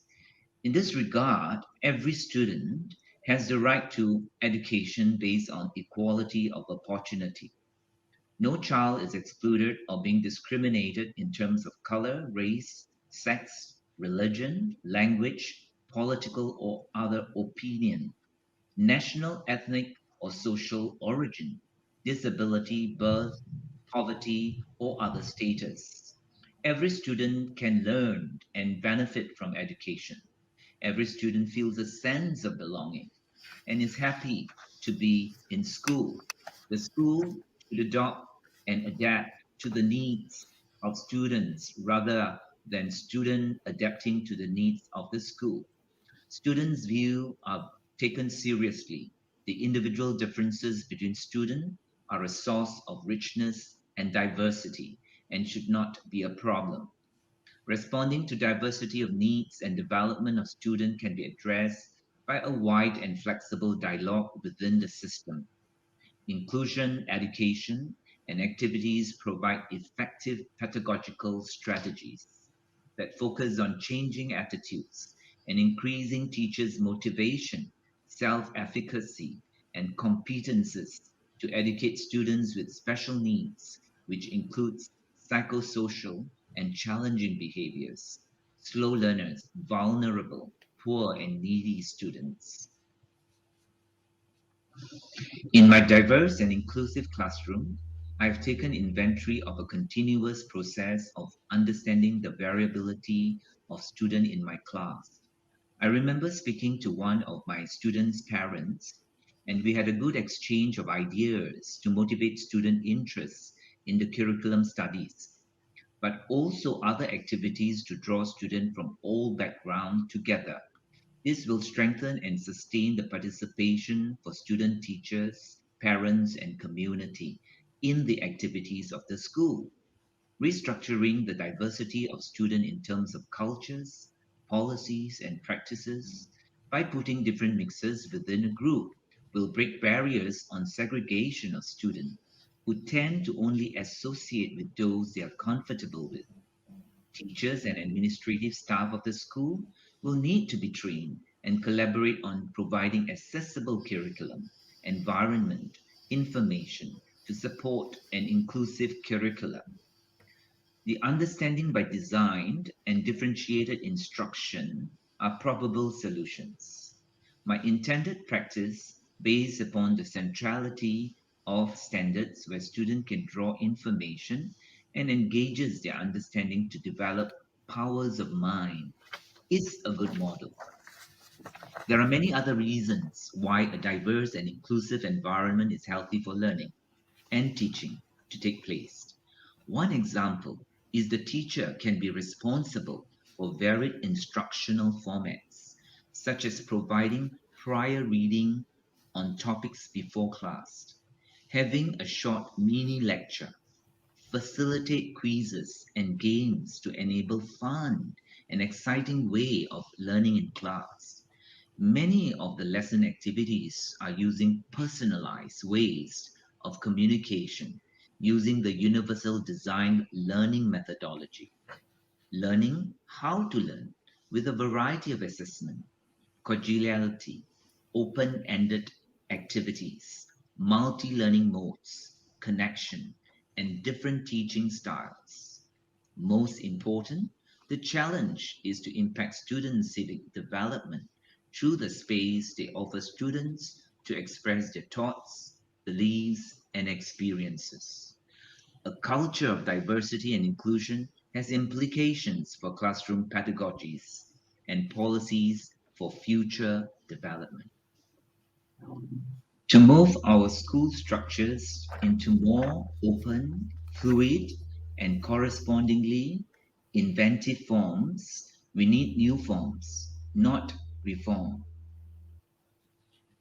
Based on the work of Heidi Hayes Jacob, she posited a perspectives of the future classroom.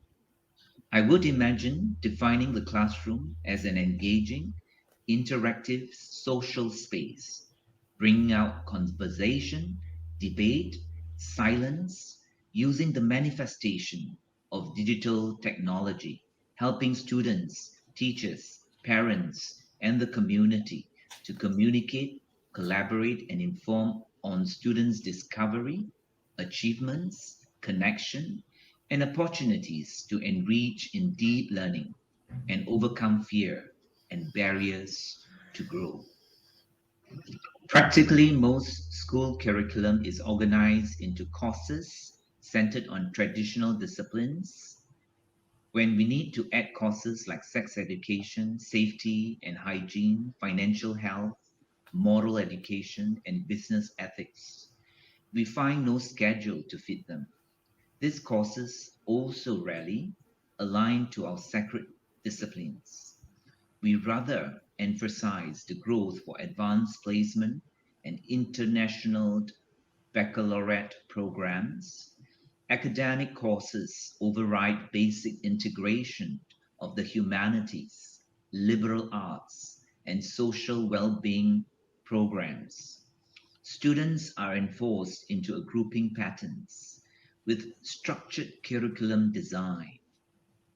In the new version of curriculum, we need to provide students with the ability to communicate effectively with confidence, to work as a team member, to have flexibility, preparedness to face challenges, to identify and solve problems independently, to be able to visualize and conceptualize, having the capacity to learn new things, having the ability to question, challenge, and innovate, capacity for personal responsibility and integrity, self reflection, self management, and self esteem. In the use of space, we need to consider the classroom as shared space, facilitated through personal technology, where learning experience is coordinated by the teacher. Students given personal devices as a context of communication between participants and should be the function for facilitated learning. As a teacher in business education, I bring to my practice beliefs and values that shaped my own experiences in teaching. I remember being taught to obey teacher instructions and follow every lesson plan religiously in school. I was also given assignments and homework to be completed on time and to follow existing schedules and timetable to study for exams and to do well. I fear to fail or attempt to cheat in exams and have always followed the rules. The school has disciplined me to behave in an instructed pattern without questioning why I'm learning what I needed to learn. My perception of curriculum shaped the culture that school is always the right institution to learn and to draw upon my achievement, especially on the Common Core. The current pandemic on COVID-19 has accelerated my school to adopt a virtual classroom using collaborative web conferencing tool with an online whiteboard, breakout rooms, and screen sharing capabilities for teachers and tutors who want to conduct highly interactive live online teaching sessions. Currently, I'm using Zoom Classroom for all my virtual lesson plans due to home-based learning. I discover getting better at facilitating students' learning with activities using Zoom technology after more than 12 months now. The virtual classroom is helpful to students who cannot attend physical classes. It offers advantage to students who are not in the country. It reduces physical classroom phobia. It offers personalized learning on students' own timing. It offers both student and teacher a worldwide exposure. Students having access to a mobile device can join the class in any remote area or location. It enhances the digital skills and access to anywhere and anytime if the lesson is uploaded on cloud facility. The disadvantage of virtual classroom is that it needs internet connectivity. It requires technological literacy. It has been criticized to support the upper and middle class, and the poorer rural students have no accessibility, and there is a perception that physical interaction will be lost without face-to-face connection. The future of classroom will be an open system with virtual and physical infrastructure. In Singapore, the development of information and communication technologies and wide adoption of e-learning platforms in schools and universities has allowed students from isolated location to participate in class activities remotely. The learning spaces uses digital network society. The future classroom is transformed by physical and virtual components to enrich students' psychological experiences while learning, allowing interaction, flexibility, collaboration, and making use of the Internet of Things technologies, and supporting inclusive education. We have seen in Singapore several technology solutions like e-learning platforms, pages.sg apps, augmented reality applications, mobile micro-learning with Nobi, as well as assessment activities with robotic procto. This discussion brings our dream school to the forum. I envision a school that encapsulates the development of ICTs and e-learning platforms, where tools and technologies for personalized learning virtual and augmented reality, cloud computing, 3D printing, deep learning, and learning analytics support educational activities. The use of new ICT solutions in education allows the learner as a co-designer in the learning process, supporting inclusive education. Interoperability is needed to ensure that e-learning infrastructures, IoT devices, and school management system are successfully integrated into all educational activities, schedules, spaces, and people for the future classroom. Dear friends and members of Curtin Alumni, thank you for listening to my presentation.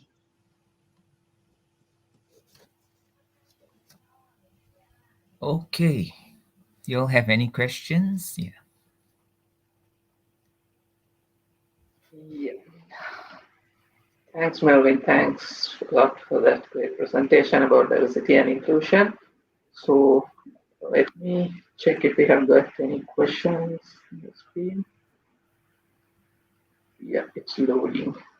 Yeah, I have got a question based on that, Melvin. Mhm. Yeah, so since we have got so many university students listening to the stream, so just on behalf of them, I have one question. So, like regarding this diversity and inclusion, like in your experience, what would be the most effective way to encourage them for the university students? Like there were so many methods. Like, what do you think is the most effective to encourage that between the students? Yes, the most effective encouragement is actually the connectivity of the students to their parents and the institution. That is much lacking in terms of communication between the student, the parents, and the institution itself. You see, when a student enroll in an institution, they are pretty independent. They are either an adolescent taking their own responsibility for the program, or they are instructed by their parents to do so. So the institution needs to investigate those connectivity, how the students want to learn and what the student want to learn. Because ultimately, it's the student's destiny. The student need something where, not the parents, because at adolescence, students are required to make some form of decision. And that decision needs to be communicated with the parents. So I hope students listening to this forum will take this valuable advice to always constantly communicate with your advisor in the institution as well as your parents. I hope I answered that question. Yeah, that's okay. So, we have another question from Lakmal. Shall can you see it in screen or shall I Yes. read it out? Yes, I can see that. Would you think that it would? Yeah. All right. The future classroom is actually a very interesting, development. And many schools, as you know, they are very much in the traditional format. So during the pandemic, we have seen a lot of, I would say, the influx of learning. The e-learning platform has taken dramatically in most learning institutions. For example, India is one country where I work with Amity Global. They have been awarded by the Indian government to even certify an online program. So that is a great development. So many other developing nations that have adopted traditional formats will need to look beyond that. They will need to look at areas of growth. And like what I believe we heard about the automation for businesses, it is a reality now. And most organizations need to know that. Yeah.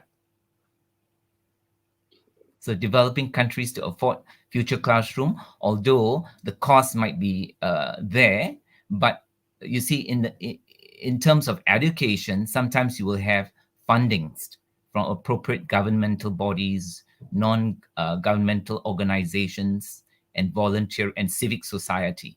Yeah. Yeah, thank you, Melvin. I think, Thank yeah, you. some other questions we can take it at the end, the main Q&A session at the end. All right. Thank you. Thanks, Melvin. Thanks a lot.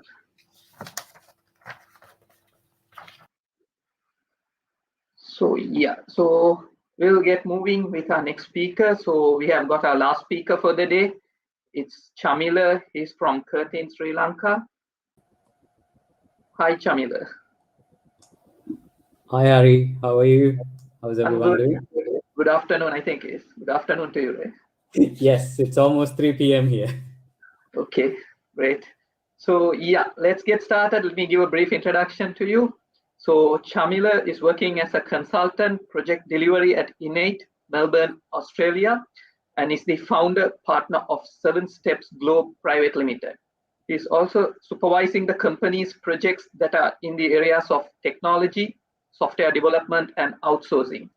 He's involved in building the company image and also looking for new businesses to venture into. He obtained his BSc on computer systems and networking from University of Curtin in 2009. So yeah, you have got these slides ready, Chaman? Yes, I hope you can see it on your side. Yes. Okay. Awesome. Okay, yeah, good. Over to you, Shamila. All right. Thank you, Hari. Thank you for the awesome or wonderful introduction. Kind of kept me 2 feet higher than what I am. So from that, coming back to my side, I mean, after listening to all the amazing talks that we just went through, I'm just thinking whether mine is going to be good enough for the audience. But then again, it's all about overcoming challenges, right? So I believe that's also a challenge for me. So I'll do my best to inspire some of the audience, at least, who's viewing us from the other side of the screens, somewhere in the world. Okay, so just got this slide in just to give a brief about myself. Forget about what I do or like in terms of work. This is just me. Like most of us, we have different aspects in life. I love sports. I do multiple sports. So play basketball, play table tennis, and I do beach cleanups as a hobby or as something that I can give back to society. I like to have fun. That's me and my brother and my family in a foam bath having a party. So, and I also take challenges. You can see that I'm trying to jump about 30 feet down into the water. So that's just me. So I feel I am always ready to take challenges.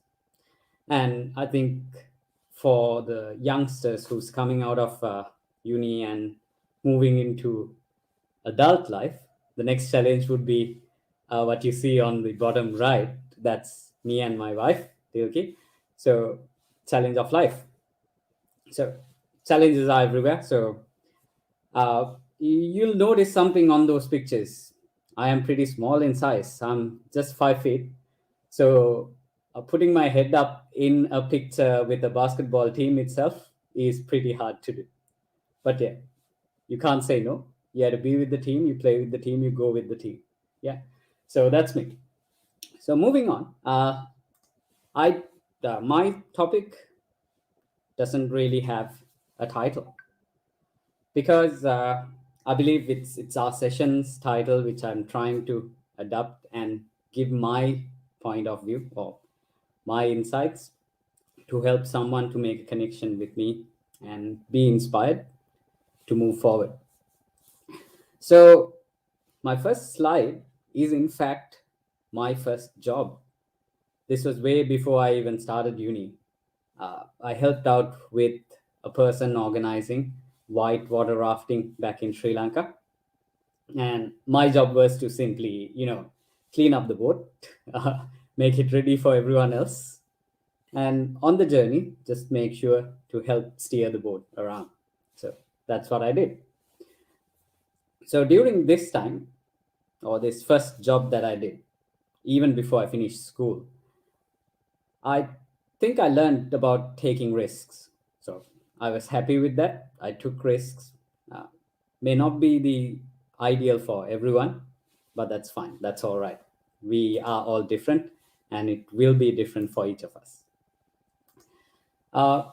What is my takeaway from this slide?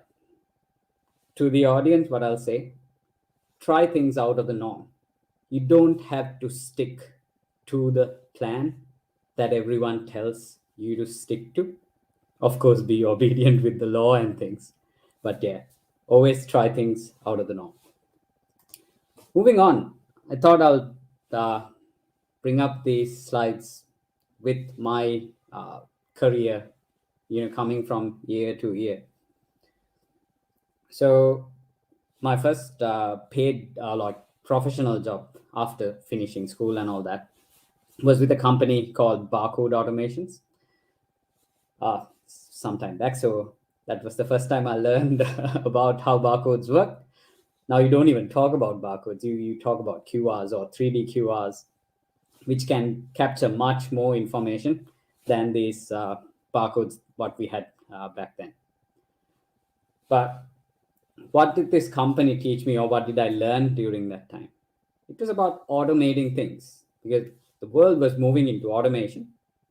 So that company was purely focusing on automating time and attendance in large factories, or currently like production houses for clothing or other manufactured items, and then export.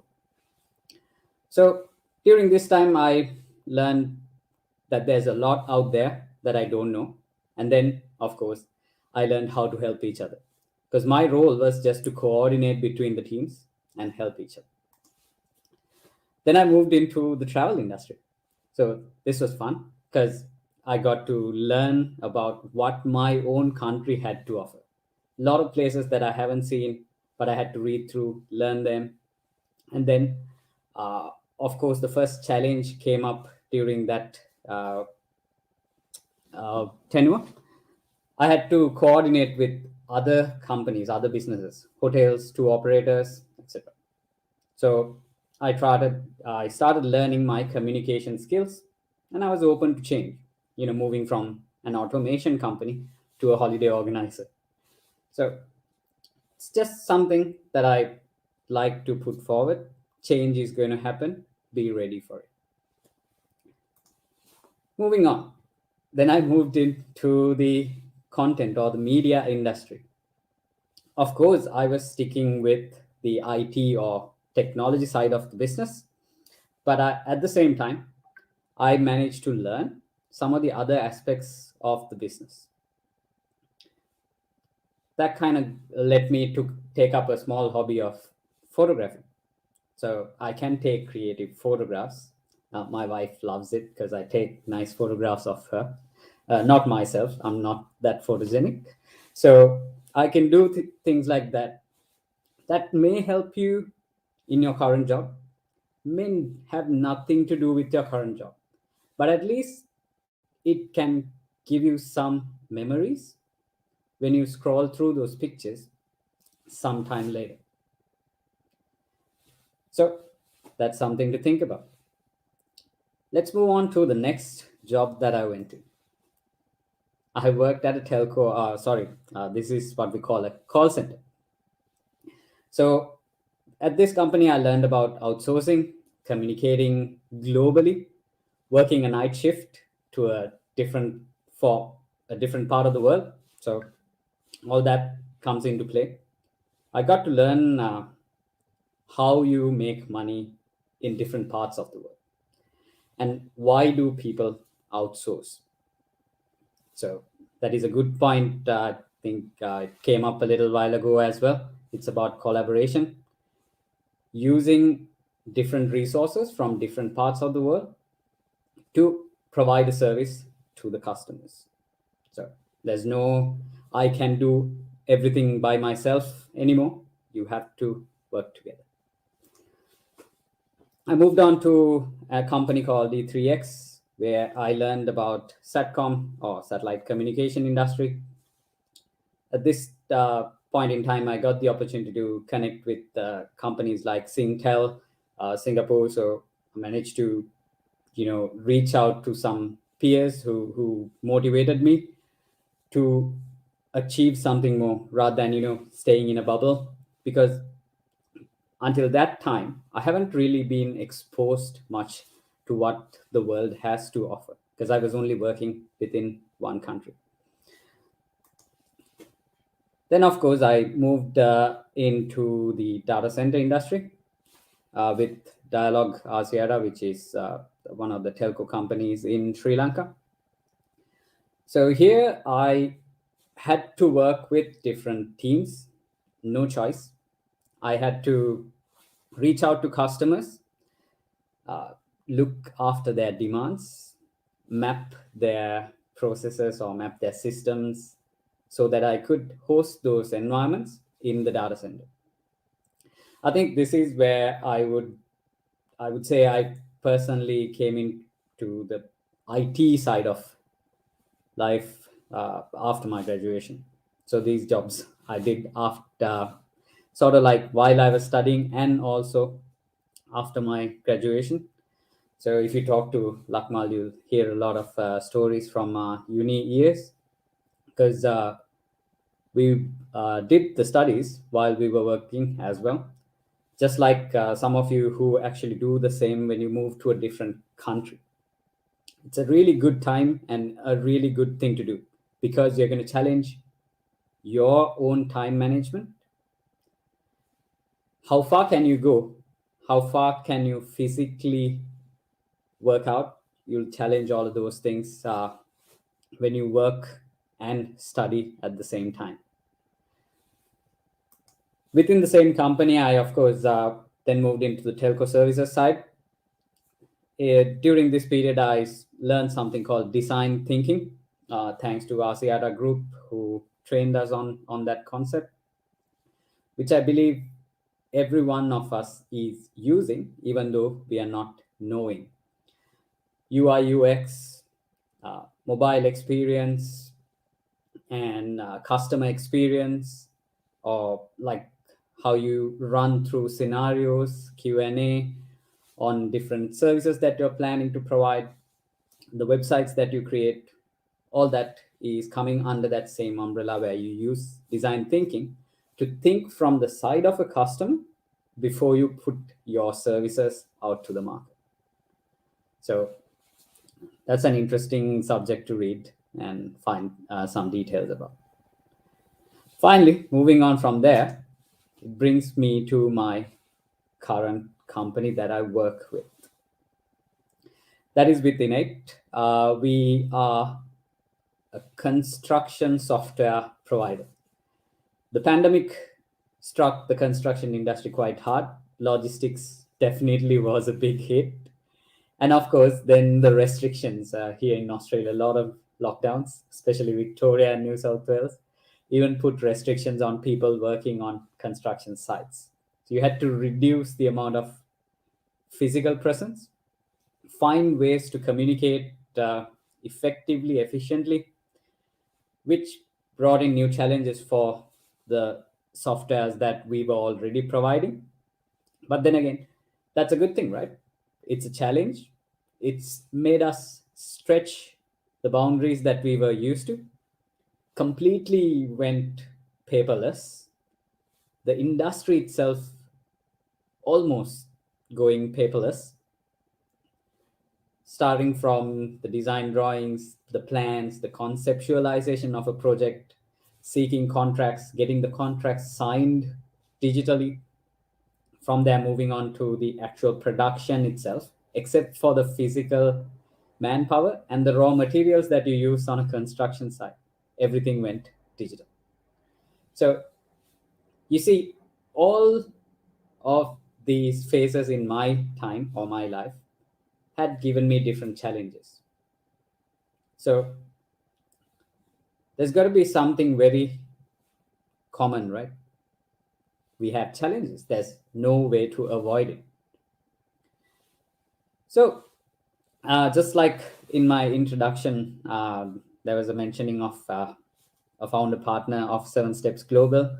Yes, it's not in the slides because that's an ongoing journey, which we started long ago because we were searching, or we were trying to push our limits while we were working. Try doing something more. Where else can we go? All right, without taking much time, let me move on. So challenges, it's going to be there for every one of us. But the thing is, challenges are different for each of us. So I'll give you a challenge. Find out what's common in the next few slides. Let's talk about it at the end. We need to identify what our challenges are. So different people, different parts of the world will have different challenges. Global challenges could be your food, health, shelter. There's very little some of these people can do to overcome that, but challenge is there. Then, of course, the most common challenges that us, this audience who's having access to digital environments, who's connected with organizations such as Curtin, who's able to kind of live above those basic needs, I would say.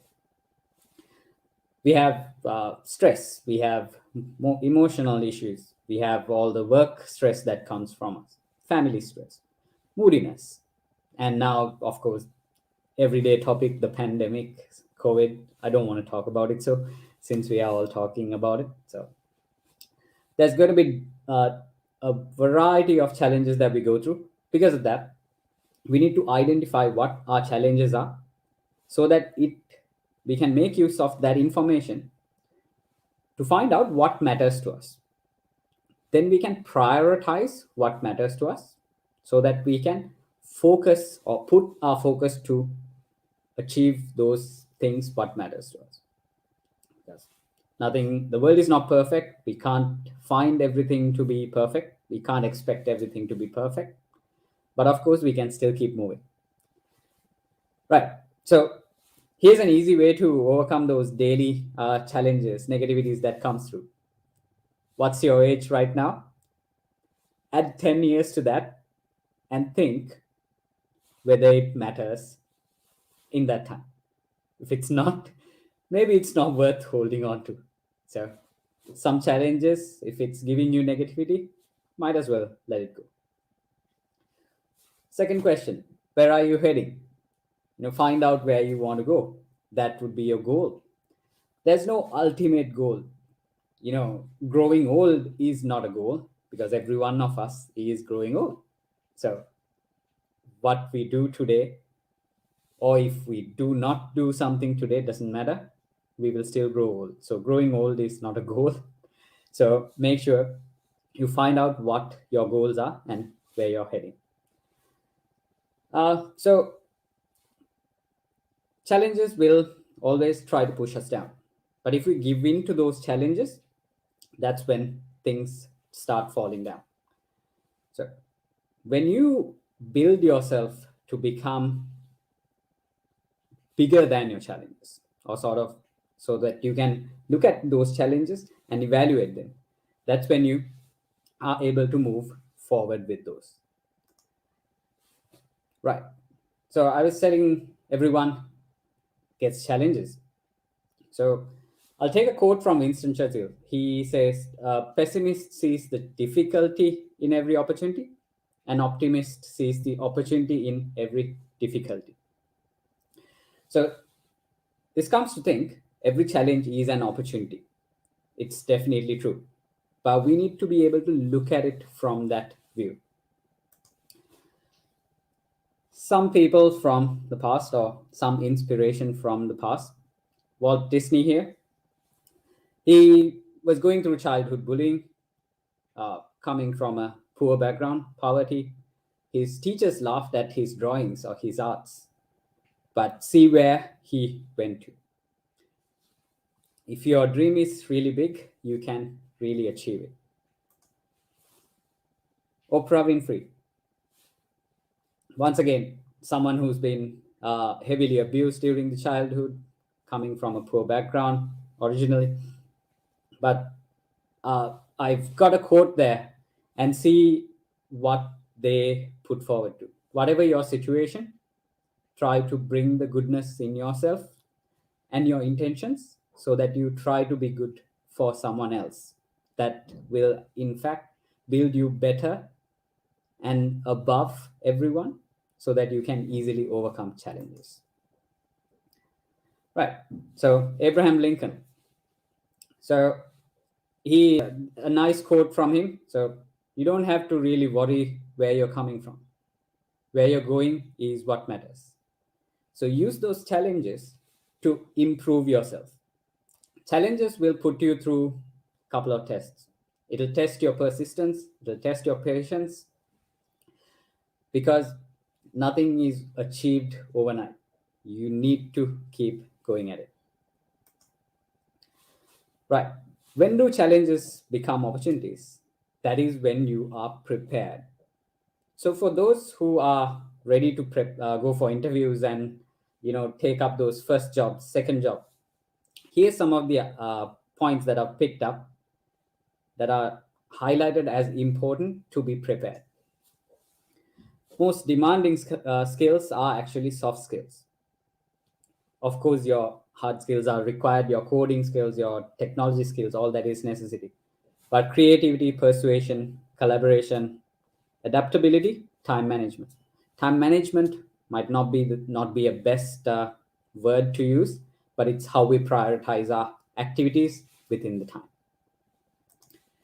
Then, of course, we get some of the others from the Economic Forum. That is problem solving, critical thinking. Again, creativity is highlighted. People management, of course, that's when you want to work with teams, you need those skills. Things to think about. Don't get fixated, stuck on what you know. Be open to others' ideas. Emotional intelligence. Of course, I think I'm almost hitting my time. But yeah, emotional intelligence is definitely needed, because that will help you stay strong whenever the challenges hit you. So a couple of quick tips for us to build that emotional intelligence and move ahead in life, overcoming the challenges. Seek help. It's perfectly all right. Reach out to those who have achieved, who is where you want to go to. Reach out to them, talk to them, find out how did they get there. It's always easy to learn by experience, but experience takes time. So it's fine to learn from those who have done it. Remember, there's a saying, you are the product of the 5 people you are most closely associating with. So be aware of your surrounding. Who are you associating? Are they those achievers who are overcoming challenges? Or are they those who are giving into challenges and just laying low? Pick your influence like that. Read daily, because that's going to give you your focus. Focus to go to those goals, and also a time for yourself. You will eventually start reading like 20-30 minutes a day, good enough. Morning with a cup of coffee, you will start to hear the birds singing. You will start to hear the noises from the neighborhood. That's when you know you are centered, you are focused on that moment. It is a great experience. You will feel so relaxed, and if you do this in the morning, you'll be so energized and ready to hit the day. Okay, I'm trying to go through all of this. There's nothing as impossible, nothing as I can't. The Wright brothers built more than 100 or so prototypes before any of them eventually flew. Thomas Edison says he's done more than 1,000 bulbs before his actual bulb that he produced and patented. So there's nothing as impossible. There's nothing as I can't do. All right. Who do we see? Who do we hear the most? We don't see ourselves daily, but everyone else sees us. But when we talk to the outside, we hear ourselves the first, because your voice is loudly heard by yourself before it is heard by everyone else. So be positive at yourself. Always motivate yourself, talk to yourself. Yes, I can. A good example, smile at yourself in the morning, and you can see this kid having all the posties about the positives that they can take on a daily basis. It's a nice thing. I think you might have heard me saying the word daily or in the morning like that. Why? Motivation is very temporary. Somebody else has to give it to you. But when you make that a habit within yourself, you can go on that long journey. Life is long, it's not going to be easy. Just like brushing your teeth, you can't just do it one day and forget about it. Your teeth are not going to be white. You do it every day consistently so that it becomes a habit, and you'll have nice white teeth to put a smile on your face and walk out that door. Right. Avoid distractions. Give a time for it. Even your social media, reduce the notifications. Perfectly all right, because you are more important. I know we are not traveling to work anymore. It's not the time to waste on social media, but use that time to get some inspiration for yourself, learn something new, or even spend that time with your family. Far better. Okay, the best example I can leave you with is a child. A child has to walk someday. Every time they fall, every obstacle they see is a challenge for them. But if they say, no, walking is too dangerous, I can't do it anymore, I'm going to stop, that won't work, right? We all have to keep moving.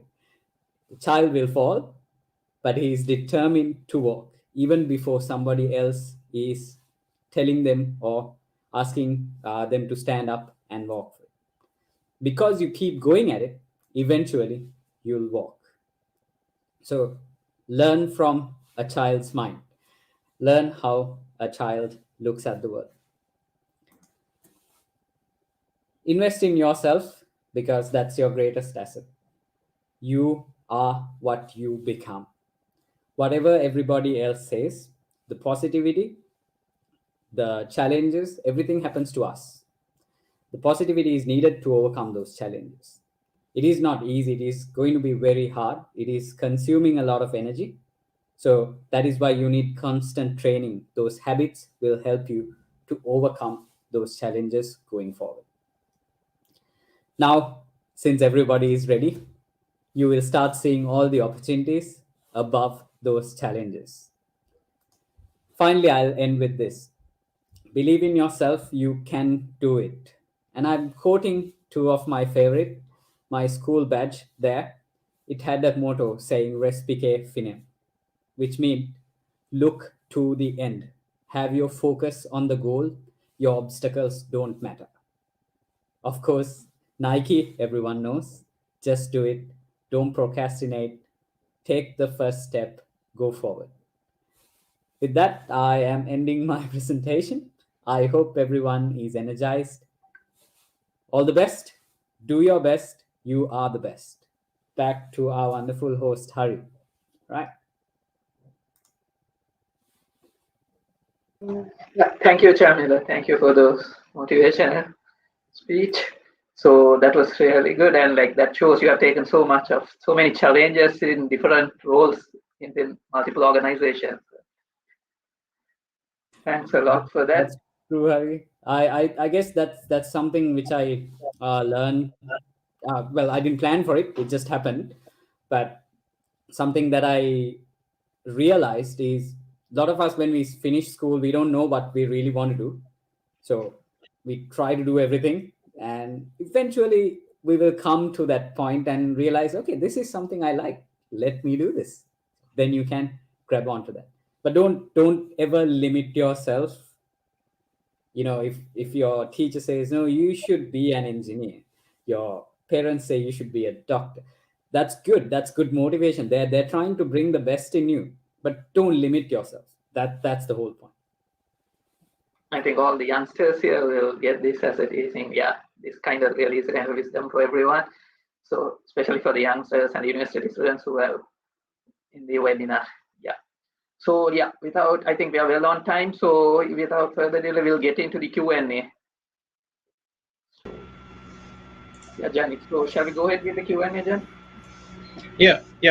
Hello. So we'll proceed with the Q&A. So yeah, let me. We'll add all the speakers here. Hi, everyone. Hi. Okay. So starting on with Andy, we have some questions. So we'll raise them here. Okay. I want to respond to the question from Uttara and Hirantika. The first from Uttara Bayu Samudra. Yeah.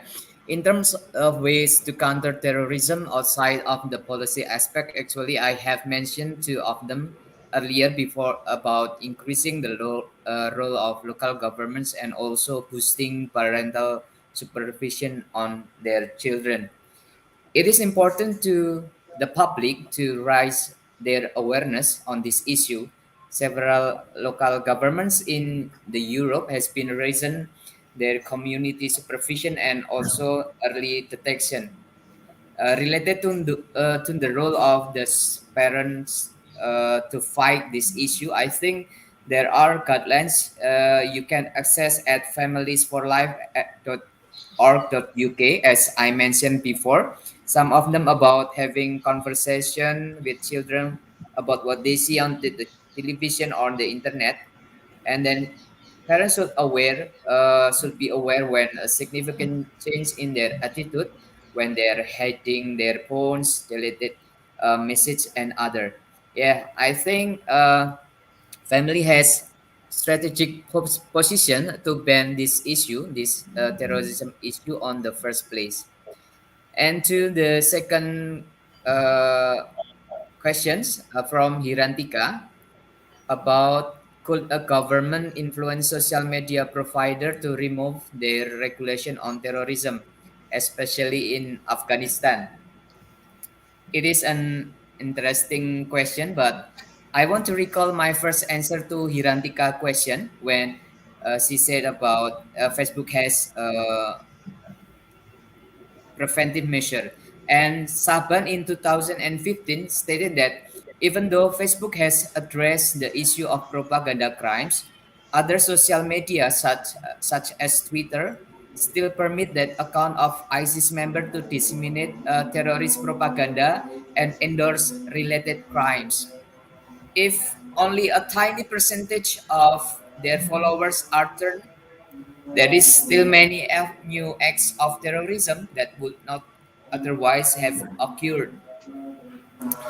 We know that there are many social media. If only Facebook did these preventive measures, I think that would not be optimal.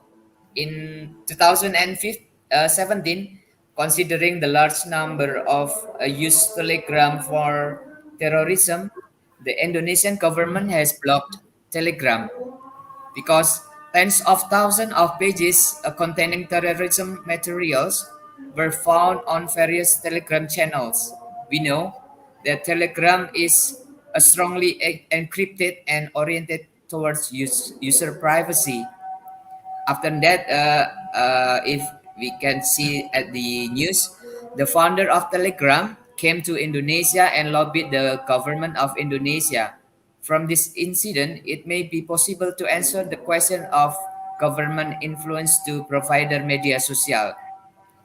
In business term, maybe Abdul will give explanation. We understand about bargaining power.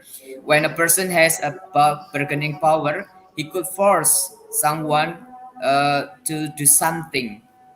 Indonesia, with its large population and wide internet user, I think is a promising market of any business, including social media. So Indonesia has the bargaining power to force Telegram to modify some Telegram's policy as the security interest of Indonesia.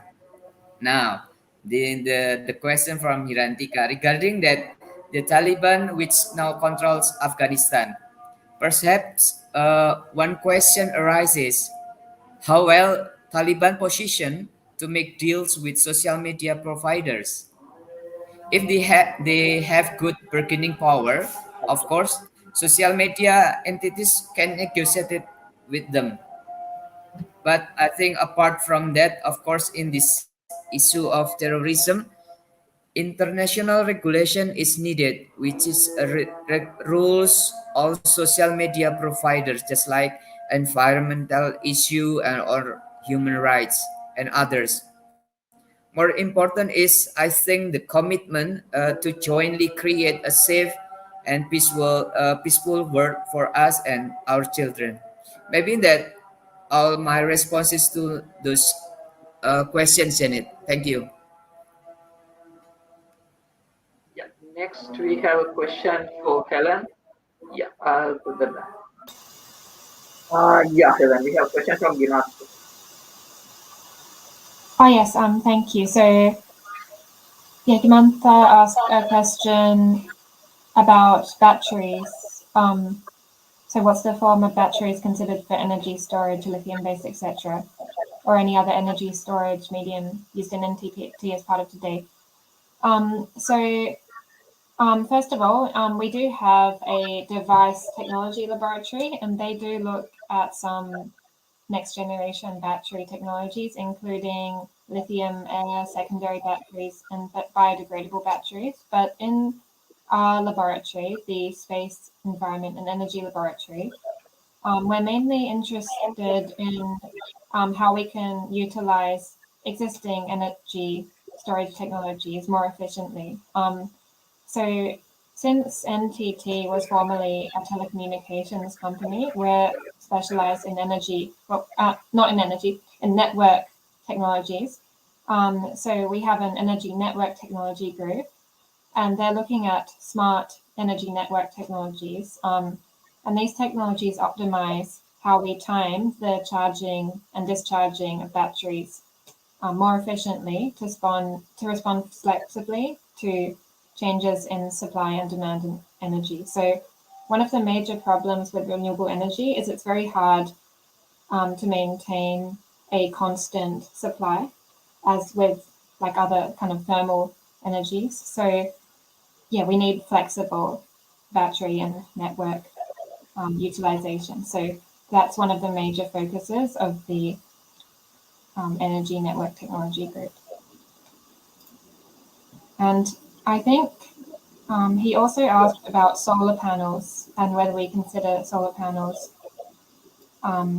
because of the hardware materials used. So again, I'm not an energy specialist, but I'll just respond to this like briefly. So yeah, we're not developing solar panels themselves, but we do have as part of the energy project, we're looking at space power generation, which could be considered a potentially more efficient way of utilizing solar panels. So space power generation using solar panels would mean you would have the panels up in orbit above Earth, and this would give the potential to provide 24-hour power regardless of the weather conditions.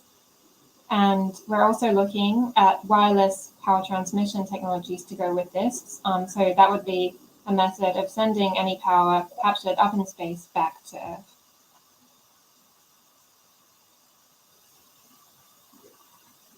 Thank you, Helen. Yeah, so I think we have another question for Abdul. So yeah, that's again from Hirantika. You can see the question. Yeah, okay, I can see the question. 1 minute. During the pandemic. Oh, this is... Are these for me? Okay. Yeah, that's for Abdul. Yeah. Okay. Well, interesting question. Do people invest money more in banks or not? Well, it depends what you mean by investments. I mean, if you're talking about short-term investments, you're talking about fixed deposits and stuff. Generally, with the current interest rate environment, it's not been the most exciting of investment tools. But having said that, banks, like I said earlier, banks sometimes offer products and services from an investment perspective directly, and sometimes indirectly, because we have fund management companies which actually manage funds and equities, and we distribute them as banks to our customers. So indirectly, if you ask me, the answer is the same. Whether it's banks or other financial institutions, is pretty much the same thing. Really, the question is whether you want to invest and what sort of return you want to get, and that really comes down to your risk profile, right? So if you have a short-term interest, then we maybe want to go into higher risk products, but you need to be ready for those things. I mean, these fundamentals in terms of understanding the risk profile, what sort of investments you want to take, what sort of time and tenor that you have in terms of realizing your investments. These are critical things. But generally, if you want to go into a long, steady, solid, dependable type of and trustable organizations, typically banks, people tend to stay with banks. Because we have the overall portfolio of services and we can cover you in many, many ways. So yes, I mean, people invest. I mean, it really depends on what kind of return you want. Yeah, okay, right. So thank you, Abdul. And yeah, so a question to Melvin.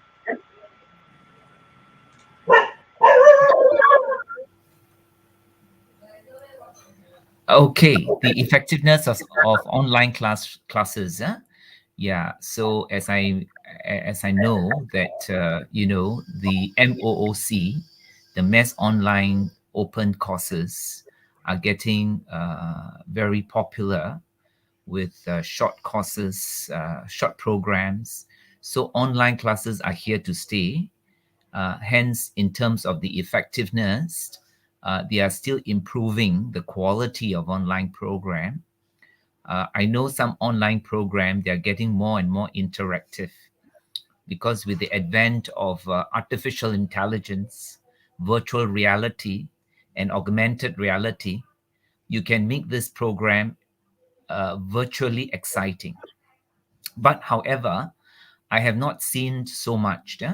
I've taken many of the MOOC program myself, and there are very good professors from Harvard, from Cambridge, from MIT, and from Stanford University. They are fantastic, but online delivery might not suit them. Not every teacher can do online program. And therefore, it has to be a combination of certain kind of talents you need to have. Knowledge is one thing, delivery is another. So I'm still exploring on this online program. And it is a very wonderful question. The effectiveness of online classes, there are research that has been done on this, but as you know, the research are pretty outdated. Yeah. One good example is to see the UO people, the University of the People. So now they have about 100,000 students taking their program. So you can search for that. You can see whether they are effective. I think they are effective because they start with a few thousand. And what their mission is to give those students who has no opportunity to go to a higher education, because their tuition, their rate of fees is only 4,200, I think. And that's everything for the whole cost, 3-year program or even a master's program. So they make it affordable to everybody. So now education is accessible. Yeah, I hope I've answered your question. Yes, thank you, Melvin. Thank you. And we have a question to Jamila.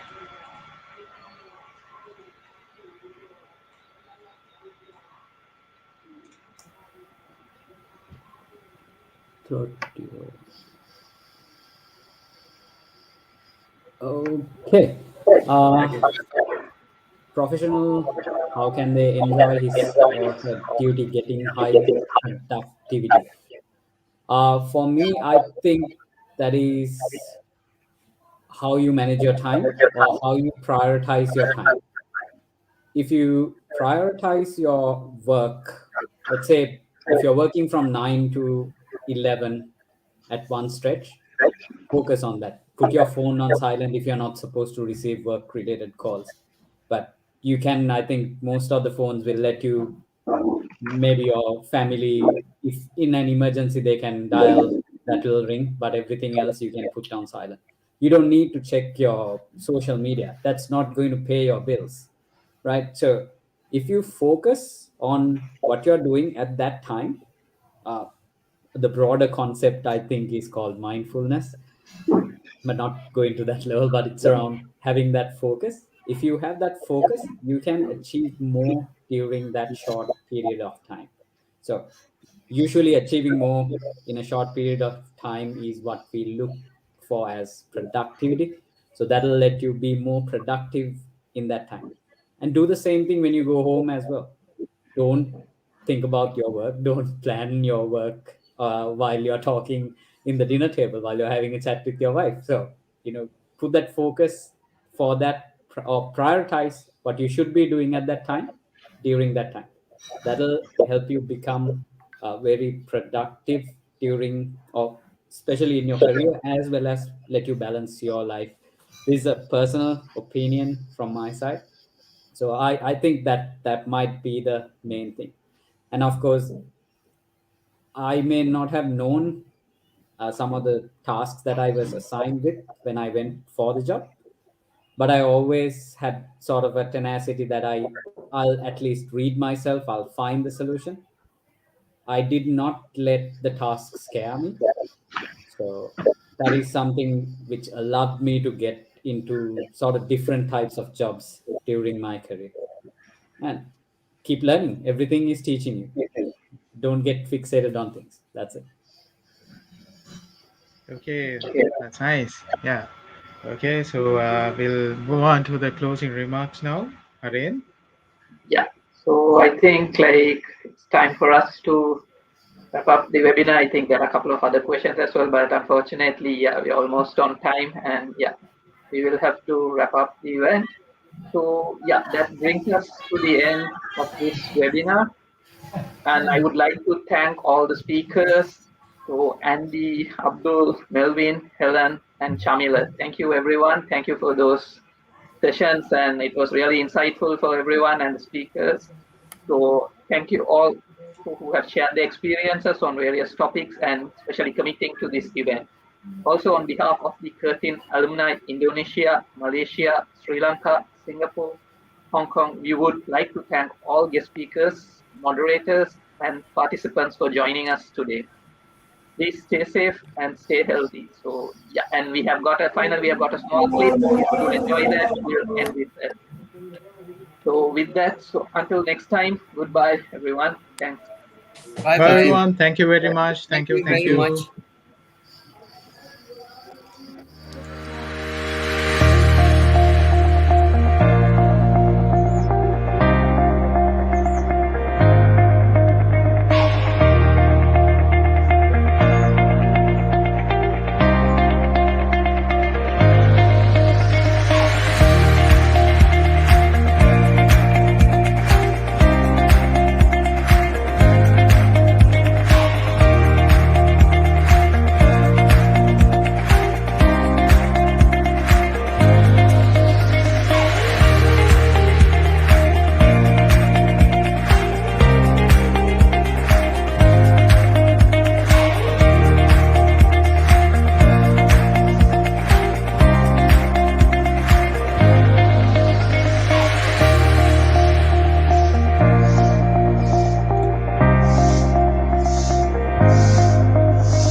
Right. So, okay. Thank you, everyone. Bye. Bye. Bye. Have a great weekend. See you everyone. Bye.